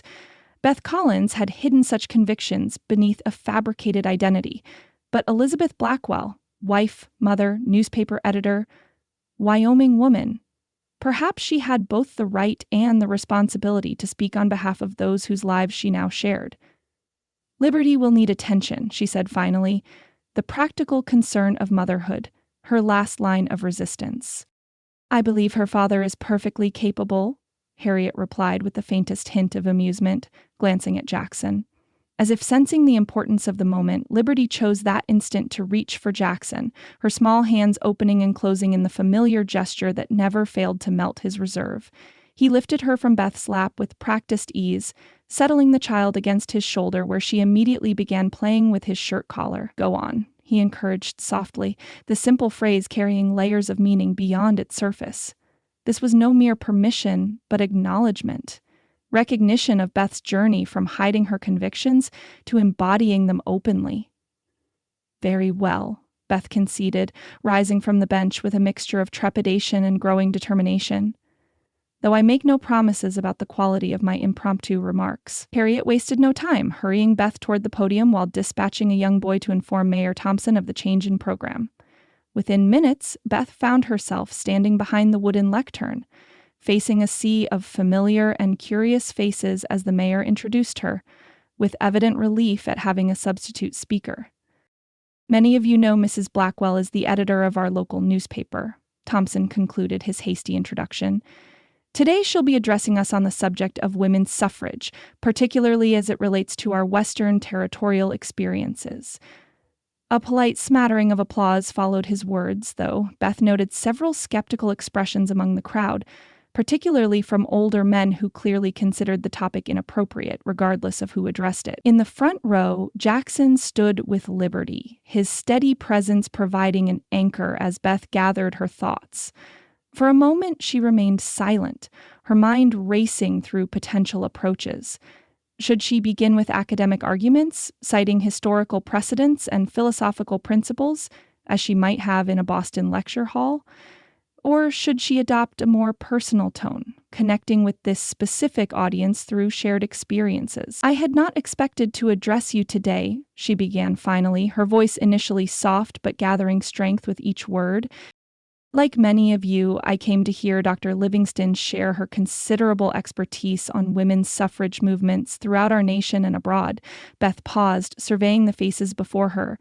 The ranch wives who had helped dismantle Rutherford's dam, the shopkeepers who maintained Bitter Creek's commercial life, the young girls watching with varying degrees of interest or boredom. These were not abstract audiences, but neighbors and friends whose daily realities she shared. "Instead," she continued with growing confidence, "we find ourselves in a uniquely Western situation, adapting to unexpected circumstances and finding local solutions rather than relying on imported expertise." A ripple of appreciative chuckles moved through the crowd, acknowledging the familiar pattern Beth had identified. Encouraged by this response, she leaned slightly forward, her voice taking on the conversational quality that characterized her most effective writing. "I came west believing I was leaving the fight behind," she admitted, her gaze briefly meeting Jackson's. "Eastern suffrage movements seemed distant and irrelevant to the immediate concerns of frontier survival. What did philosophical arguments about women's capabilities matter when meals needed cooking, gardens needed tending, and cattle required attention?" Nods of recognition, particularly from the women present, confirmed the resonance of her observation. "Yet, as months passed in Wyoming territory, I discovered something unexpected," Beth continued, warming to her subject. "Western women don't just support civilization, they build it alongside their men.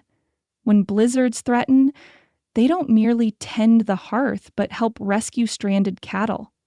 When water rights are threatened, they don't simply pray for resolution, but organize practical resistance." Beth's reference to the women's dismantling of Rutherford's dam drew knowing smiles from those who had participated and appreciative murmurs from others who had heard the story.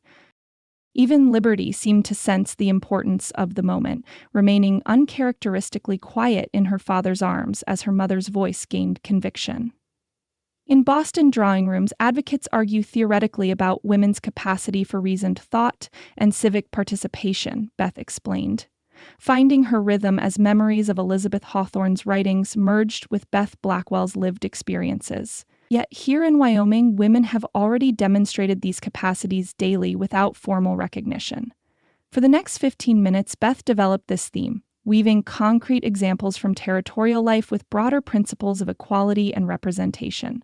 She described Martha Peterson's 40 years of water-level records that had proven crucial in their legal case against Rutherford.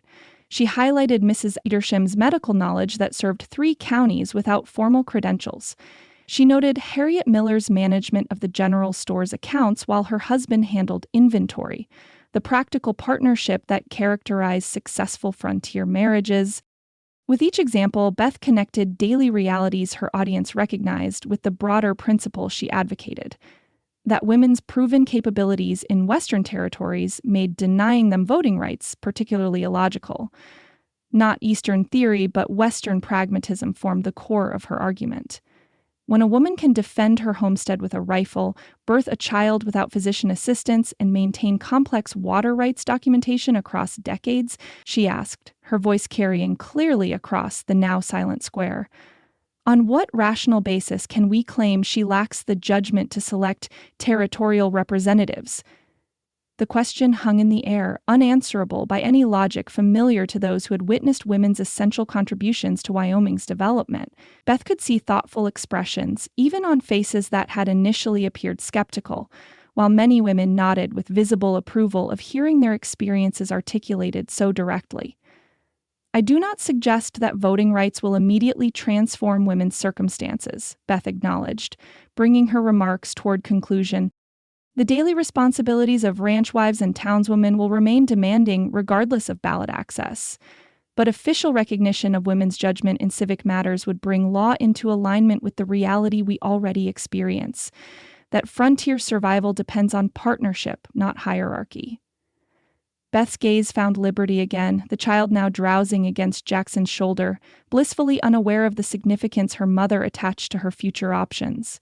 I speak today not merely for those of us gathered here, but for our daughters. For girls like my Liberty, born in Wyoming territory, who deserve to inherit a world where their proven capabilities receive full recognition rather than arbitrary limitation. As Beth prepared to conclude her remarks, a commotion at the edge of the square captured the crowd's attention. A rider on a lathered horse had arrived at full gallop, now dismounting with such haste he nearly fell. The man, whom Beth recognized as a clerk from the territorial offices in Cheyenne, spoke urgently to several men near the perimeter before being directed toward the podium. Mayor Thompson intercepted the messenger, engaging in brief, intense conversation that sent visible shock across the mayor's features. After a moment, Thompson approached the podium, his expression a study in disbelief and excitement. "Mrs. Blackwell," he said, his voice pitched for her ears alone. "Perhaps you should incorporate this news into your conclusion. It seems remarkably timely." He handed her a sealed document bearing the territorial government's official mark. With fingers that suddenly trembled slightly, Beth broke the seal and unfolded the paper, quickly scanning its contents. For a moment, she stood perfectly still, absorbing the implications of what she read. Then, drawing a steadying breath, she returned her attention to the waiting audience. "It appears that our discussion today has been overtaken by events in Cheyenne," she announced, her voice carrying a hint of wonder despite her efforts at composure. "I have just received official notification that the territorial legislature has voted on a measure regarding women's suffrage in Wyoming territory." A murmur of interest rippled through the crowd. Beth held up the document so that sunlight illuminated the official seal, lending appropriate gravity to her announcement. By a narrow margin of 6-2 with one abstention, the legislature has approved full voting rights for women throughout Wyoming territory effective immediately, she continued, her voice gaining strength as the historic significance registered fully. "Governor Campbell has signed the measure into law, making Wyoming the first government in our nation to recognize women's equal right to the ballot." For a moment, absolute silence held the square as the assembled townspeople processed this unprecedented news. Then a spontaneous cheer erupted, led by Harriet Miller and quickly joined by many of the women present. Even several men, Jackson most visibly among them, joined the celebration, while others maintained skeptical reserve or outright disapproval. "History has been made today," Beth concluded, her prepared remarks now transformed by this extraordinary development. "Not just in Cheyenne, but here in Bitter Creek and every community across our territory. Wyoming women have demonstrated their capabilities for decades. Now at last, those capabilities receive official recognition." As Beth stepped away from the podium, the crowd dissolved into animated clusters, news of the suffrage vote spreading rapidly through excited conversation. She made her way back to Jackson and Liberty, emotion tightening her throat as she reached for her daughter. "Did you know?" she asked Jackson quietly as he transferred the now awake child into her arms. "Was this why you encouraged me to speak today?" Jackson shook his head, genuine surprise evident in his expression. "Pure coincidence," he assured her, "though maybe the best kind, the sort that feels like fate rather than accident." Beth held Liberty close, the child's solid warmth anchoring her amid the swirl of emotions this moment provoked. A year ago, she had been a new mother, focused primarily on recovery and survival. 2 years ago, she had been a frightened fugitive, assuming a false identity to escape those who would silence her. And now, in an ironic twist she could never have anticipated, the very principles that had driven her from Boston had been officially endorsed by her adopted territory.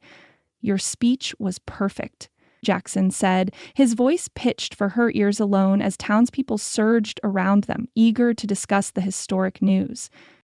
"Made the case based on what people here understand, practical reality rather than abstract theory." Beth smiled, recognizing the significance of his assessment. "I've had an excellent education in practical reality these past 2 years," she replied, "from a most unexpected teacher." Jackson's hand came to rest lightly at the small of her back, the casual gesture containing the easy affection that had grown between them. "Never thought I'd be married to the first woman who might cast a vote in Wyoming elections," he observed, a hint of humor warming his voice. "Rutherford will be apoplectic when he hears the news." "All the more reason to celebrate," Beth laughed, the shared reference to their former adversary creating a moment of private communion amid the public excitement. As they made their way through the crowd toward their wagon, Beth found herself repeatedly stopped by townswomen eager to share their reactions to both her speech and the historic news. Young mothers with children Liberty's age spoke of newfound possibilities for their daughters' futures. Older women expressed astonishment at seeing a dream realized they had never expected to witness in their lifetimes. "Your words needed saying," Martha Peterson declared firmly, her aged hand clasping Beth's with surprising strength. "Been waiting 90 years to hear someone speak plain truth about what women contribute to this territory. Fitting it came from you, got both the Eastern education and the Western experience to make people listen." Before Beth could respond to this generous assessment, Liberty began squirming with the impatience of a toddler who had endured sufficient public excitement. Jackson immediately reached for his daughter, settling her against his shoulder with practiced ease that still occasionally surprised Beth, given his initial terror at holding the newborn. "Think this young lady has heard enough history for one day," he observed, his expression softening as Liberty grabbed a fistful of his hair with proprietary affection. Time to head home. The simple phrase, "head home," resonated in Beth's heart as they finally reached their wagon. Home. Not the brownstone on Beacon Hill where Elizabeth Hawthorne had been raised in privileged constraint, not the desperate refuge Beth Collins had sought when fleeing Boston's threats, but the Blackwell Ranch, with its newspaper office, its creek flowing clear and strong through fertile pastures, its horizons stretching endless beneath Wyoming skies. Home, where Elizabeth Blackwell had discovered her authentic self, not despite the deceptions that brought her west, but through navigating beyond them toward genuine partnership and purpose. As Jackson lifted Liberty into the wagon and turned to assist Beth, their eyes met in a moment of silent communication that required no words. Whatever extraordinary events the day had witnessed, Beth's unexpected speech, the historic suffrage vote, the territory's unprecedented step toward equality, the true miracle lay in the journey that had brought them to this moment. "Ready?" Jackson asked simply, offering his hand. Beth nodded, accepting both his assistance and the deeper question beneath the surface word. Ready for the journey home. Ready for whatever challenges their future together might hold, ready to continue building the life they had forged from unlikely beginnings and complicated truths.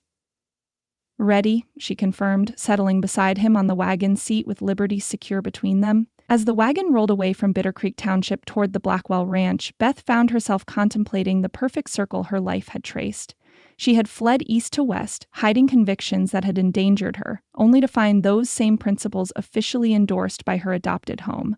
She had assumed a false identity to escape those who would silence her, only to discover her authentic voice in unlikely surroundings. Most importantly, she had entered a marriage of convenience, seeking merely safety and anonymity, only to find genuine partnership with a man whose own transformation had been equally profound.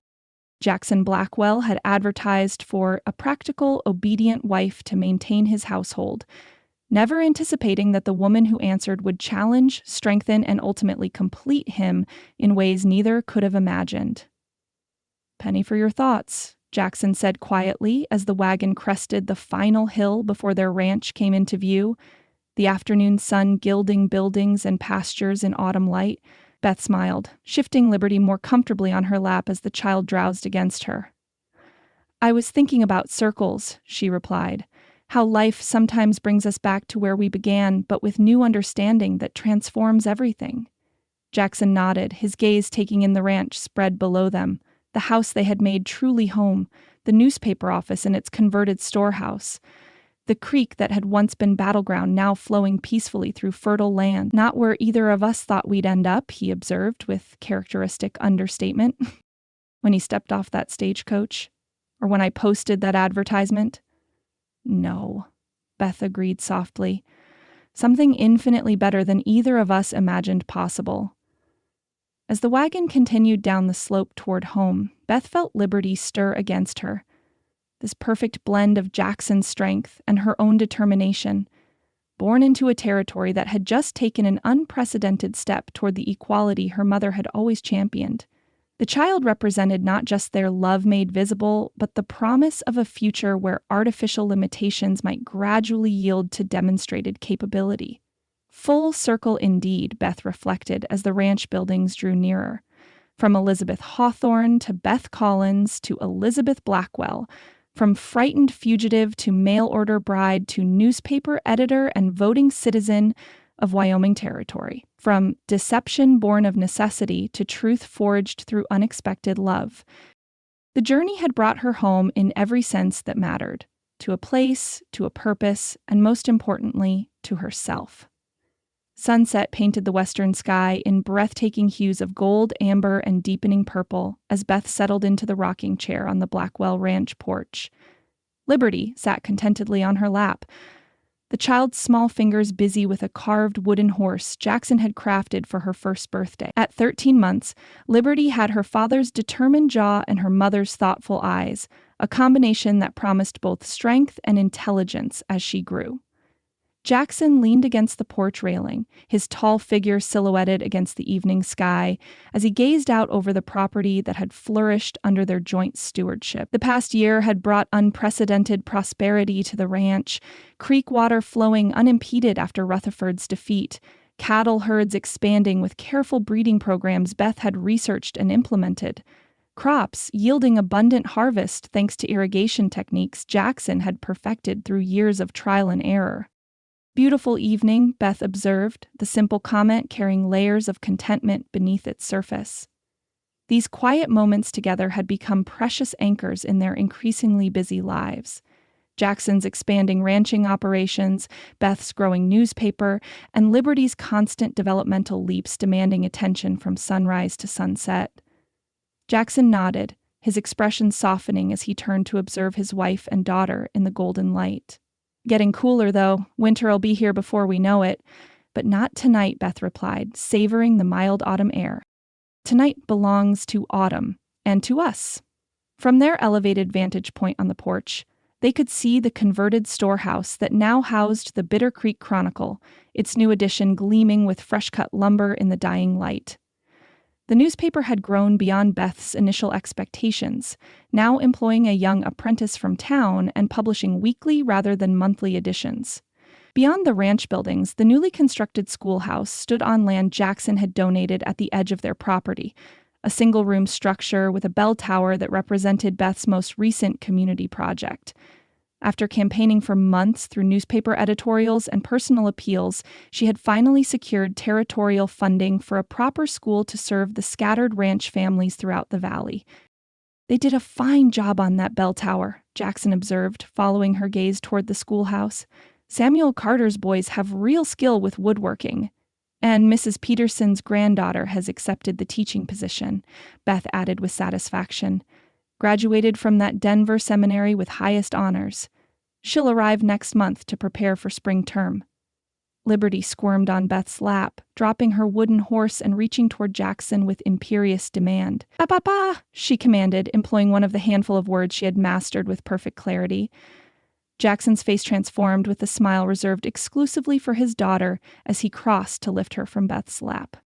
"Getting restless, are you, Miss Liberty? Think you've sat still long enough for one evening?" The child grabbed his beard with familiar affection as he settled her against his shoulder. Beth watched them together, her heart swelling with love for this man who had evolved from reluctant husband to devoted father with the same thoroughness he applied to all meaningful endeavors. "We've time for a short walk before the ladies arrive," Beth suggested, noting the lengthening shadows. Liberty could use the exercise before being confined indoors for another meeting. Jackson nodded agreement, his free hand extending automatically to help Beth from her chair. Not because she required assistance, but from the easy courtesy that had developed between them. They descended the porch steps together, Liberty chattering in her hybrid language of recognizable words and expressive babble from her perch on Jackson's shoulder. "Go ahead and take her around the north pasture," Beth suggested as they reached the yard. "I need to review my notes before everyone arrives, and she always sleeps better after time outdoors with you." Jackson's expression suggested he saw through this transparent attempt to give father and daughter private time together, but he merely nodded. "Don't get caught up in writing and forget your own meeting," he warned with the fond exasperation of a man well acquainted with his wife's ability to lose herself in words once pen touched paper. Beth laughed, reaching up to straighten Liberty's small bonnet. "I promise to emerge from my notes when the first wagon arrives. The Women's Political League deserves my full attention tonight of all nights." With a final smile that reflected their shared understanding of this historic moment, Jackson turned toward the north pasture, Liberty secure in his strong arms. Beth watched them go, her husband's tall figure and their daughter's small one merging into a single silhouette against the sunset sky, before she returned to the house to prepare for the evening's meeting. Jackson walked the familiar path around the north pasture's edge, Liberty now insisting on toddling alongside him while gripping his finger for balance. Her determined steps, still unsteady but gaining confidence daily, reminded him powerfully of Beth's measured persistence when facing challenges, whether learning to ride Wyoming trails or establishing the territory's newest newspaper. "See that line of trees along the creek?" he said, pointing to the cottonwoods whose leaves had turned golden in the autumn air. "Your grandfather Blackwell would have called that the property's throat, the vital waterway that gives life to everything else. We nearly lost control of it once, before you were born." Liberty followed his gesture with solemn attention, her expression suggesting she understood the significance, if not the specific meaning of his words.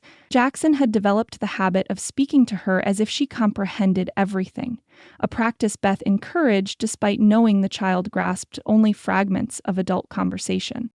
"And over there," he continued, indicating the eastern fields now cleared after harvest, "that's where we'll plant wheat come spring. Your mother figured out that rotating crops keeps the soil stronger year after year.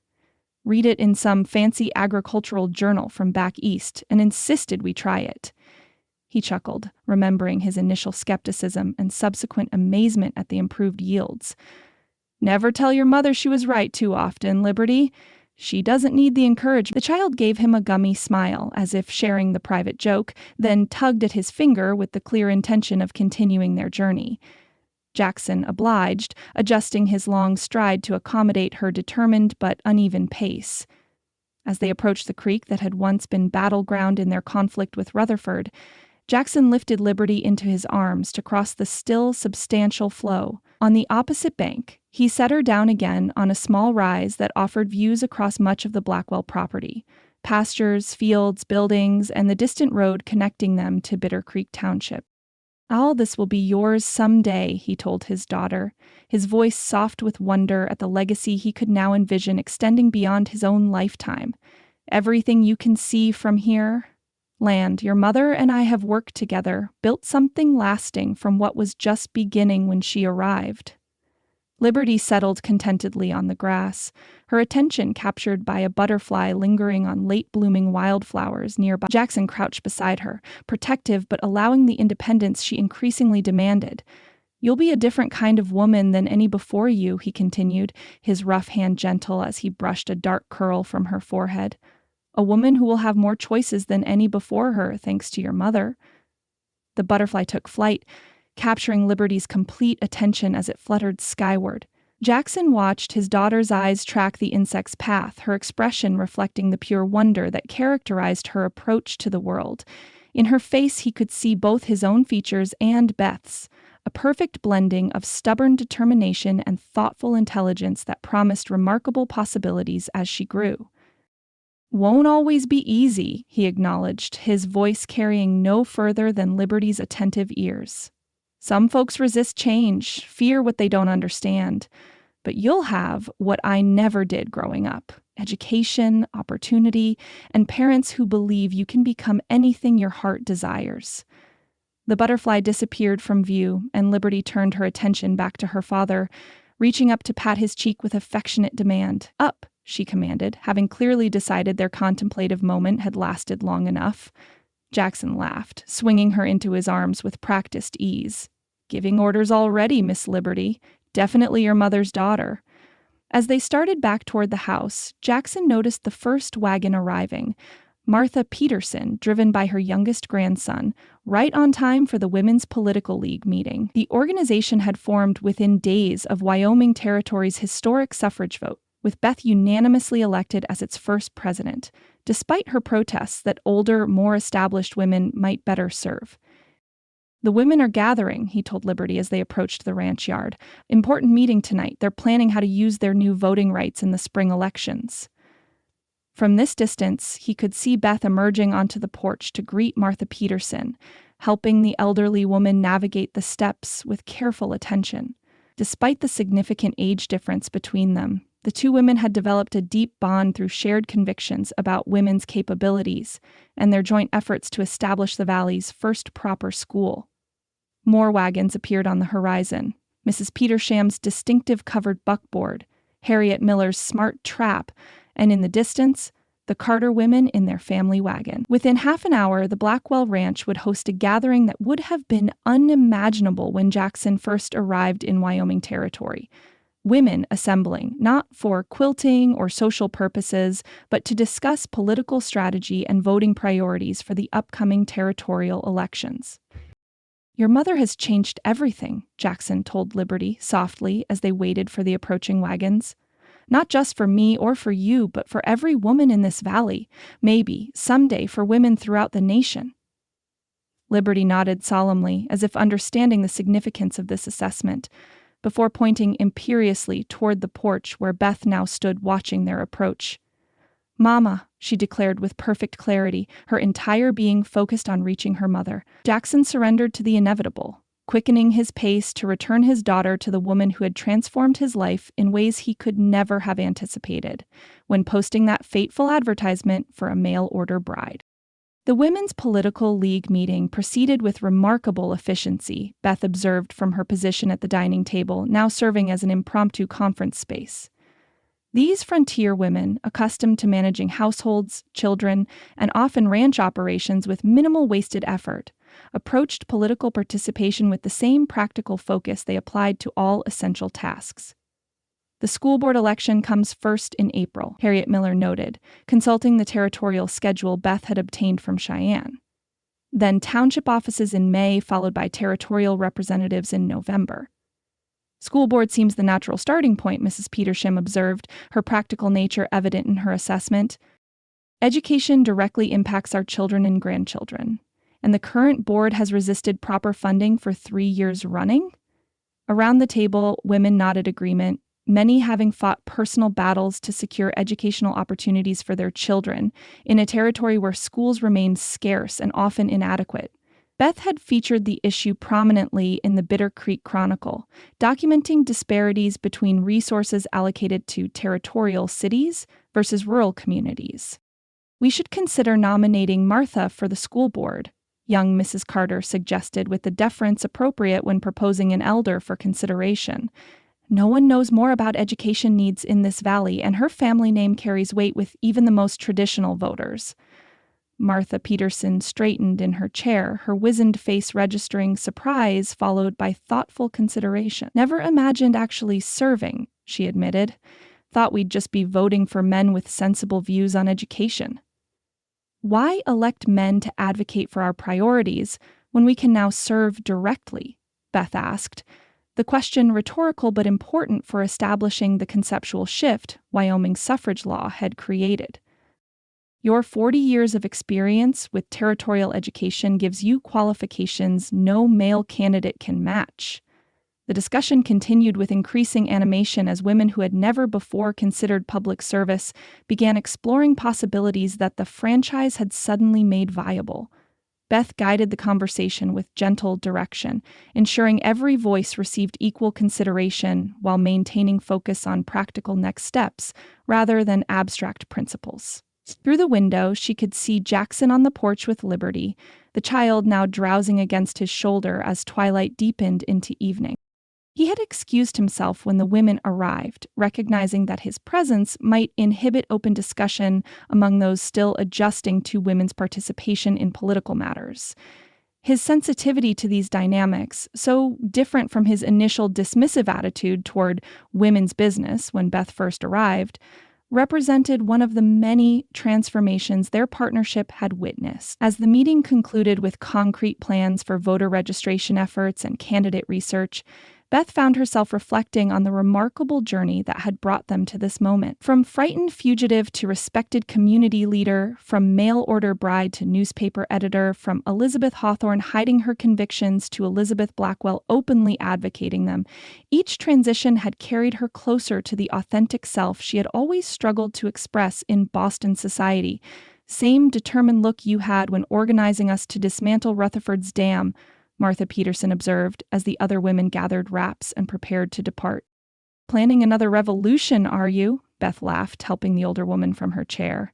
Not a revolution, an evolution. Changing our community one small step at a time through persistent effort rather than dramatic gestures. Same difference in the end, Martha replied with the wisdom of her 90 years. Women voting in Wyoming today means women voting elsewhere tomorrow. Change spreads like creek water finding new channels. Slow but unstoppable once it starts flowing. After seeing the last wagon safely on its way, Beth found Jackson still on the porch, Liberty sound asleep against his chest in the peaceful abandonment of childhood. Starlight had replaced sunset, the vast Wyoming sky now spangled with more lights than any eastern city could imagine. Successful meeting? He asked quietly, careful not to disturb their slumbering daughter. Beth nodded, settling into the rocking chair beside him. Martha Peterson may become our first female school board member, and Harriet Miller is researching property tax policies that affect township budget decisions. She smiled at his expression of mild alarm. Don't worry, they're approaching it all with practical moderation rather than radical demands. Never doubted that, Jackson replied. Wyoming women understand how to effect change without causing unnecessary disruption. Learned that from watching you these past 2 years. The simple compliment warmed Beth more deeply than flowery praise might have done. From Jackson, such straightforward acknowledgement carried the weight of absolute sincerity, recognition of her influence not just on him personally, but on the broader community they both valued. I should put this little one to bed, he said, after a comfortable silence, rising carefully to avoid waking Liberty. She exhausted herself inspecting every inch of the north pasture earlier. Beth watched as he carried their daughter inside with the gentle confidence that still occasionally surprised her in this man who had once approached holding his newborn with terror.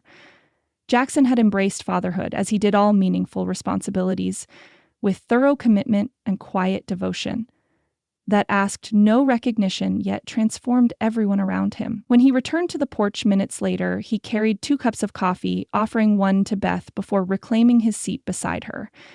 They sat in companionable silence, sipping the warm brew while contemplating the starlit landscape that had become genuinely home to them both. Remember the night of the storm? Beth asked finally, her mind traveling back to that pivotal moment in their relationship when they had taken shelter in the line shack. When everything between us began to change? Jackson nodded, his profile strong against the night sky. First time I felt something beyond the practical arrangement we'd agreed to. First time I allowed myself to recognize what was developing between us, despite all intentions to the contrary. We've come a long way since then, Beth observed softly, reaching for his hand in the darkness. From strangers with a legal contract to whatever we are now. Jackson's fingers entwined with hers, the callous strength of his hand familiar and comforting against her skin. Partners, he suggested, in every sense that matters. The simple assessment delivered without embellishment perfectly captured what they had built together. A relationship founded on mutual respect and complementary capabilities, rather than conventional notions of husband and wife. Their marriage had evolved beyond both their initial expectations, becoming something neither could have articulated when negotiating its practical beginnings. When you ordered a bride, Beth teased gently, did you ever imagine all this? In the starlight, she could see Jackson's expression soften with the smile that had once been rare but now appeared with increasing frequency. evidence of happiness he no longer felt compelled to conceal beneath frontier stoicism. "I ordered a wife," he corrected, pulling her from her chair and into his embrace with gentle insistence. "But thank God I got a rebellion instead." His arms encircled her with familiar strength as Beth leaned against his chest, feeling the steady beat of his heart beneath her cheek. Above them, stars wheeled in ancient patterns across the Wyoming sky, while around them the ranch they had built together spread in all directions, prosperous, peaceful, and poised for a future neither could have imagined when their paths first crossed. Elizabeth Hawthorne had fled Boston, seeking only temporary sanctuary. Beth Collins had arrived in Wyoming territory expecting mere survival until danger passed. But Elizabeth Blackwell had found something infinitely more precious than either safety or survival. She had found her true self, her authentic voice, and the partner who valued both beyond measure. As night deepened around the Blackwell ranch house, Beth and Jackson remained on the porch, their silhouettes merging into a single shadow against the lamplight spilling from within. The home they had created together stood as testament to the unexpected journeys that sometimes carried travelers not merely from east to west, but from solitude to connection, from deception to truth, and ultimately, from arrangement to love. Their story, like the territory itself, had only begun to unfold its full potential. Whatever the future might hold for them, for liberty, for the community they had helped shape, they would face it as they had faced every challenge since discovering the strength of their partnership. Together, equal in capability, though different in contribution, united in purpose and in heart, just as they had always been meant to be, though neither had known it when a desperate young woman stepped from a stagecoach to meet a solitary rancher on a dusty Wyoming afternoon, their separate journeys converging into a shared path that would transform them both beyond all recognition and beyond all expectation.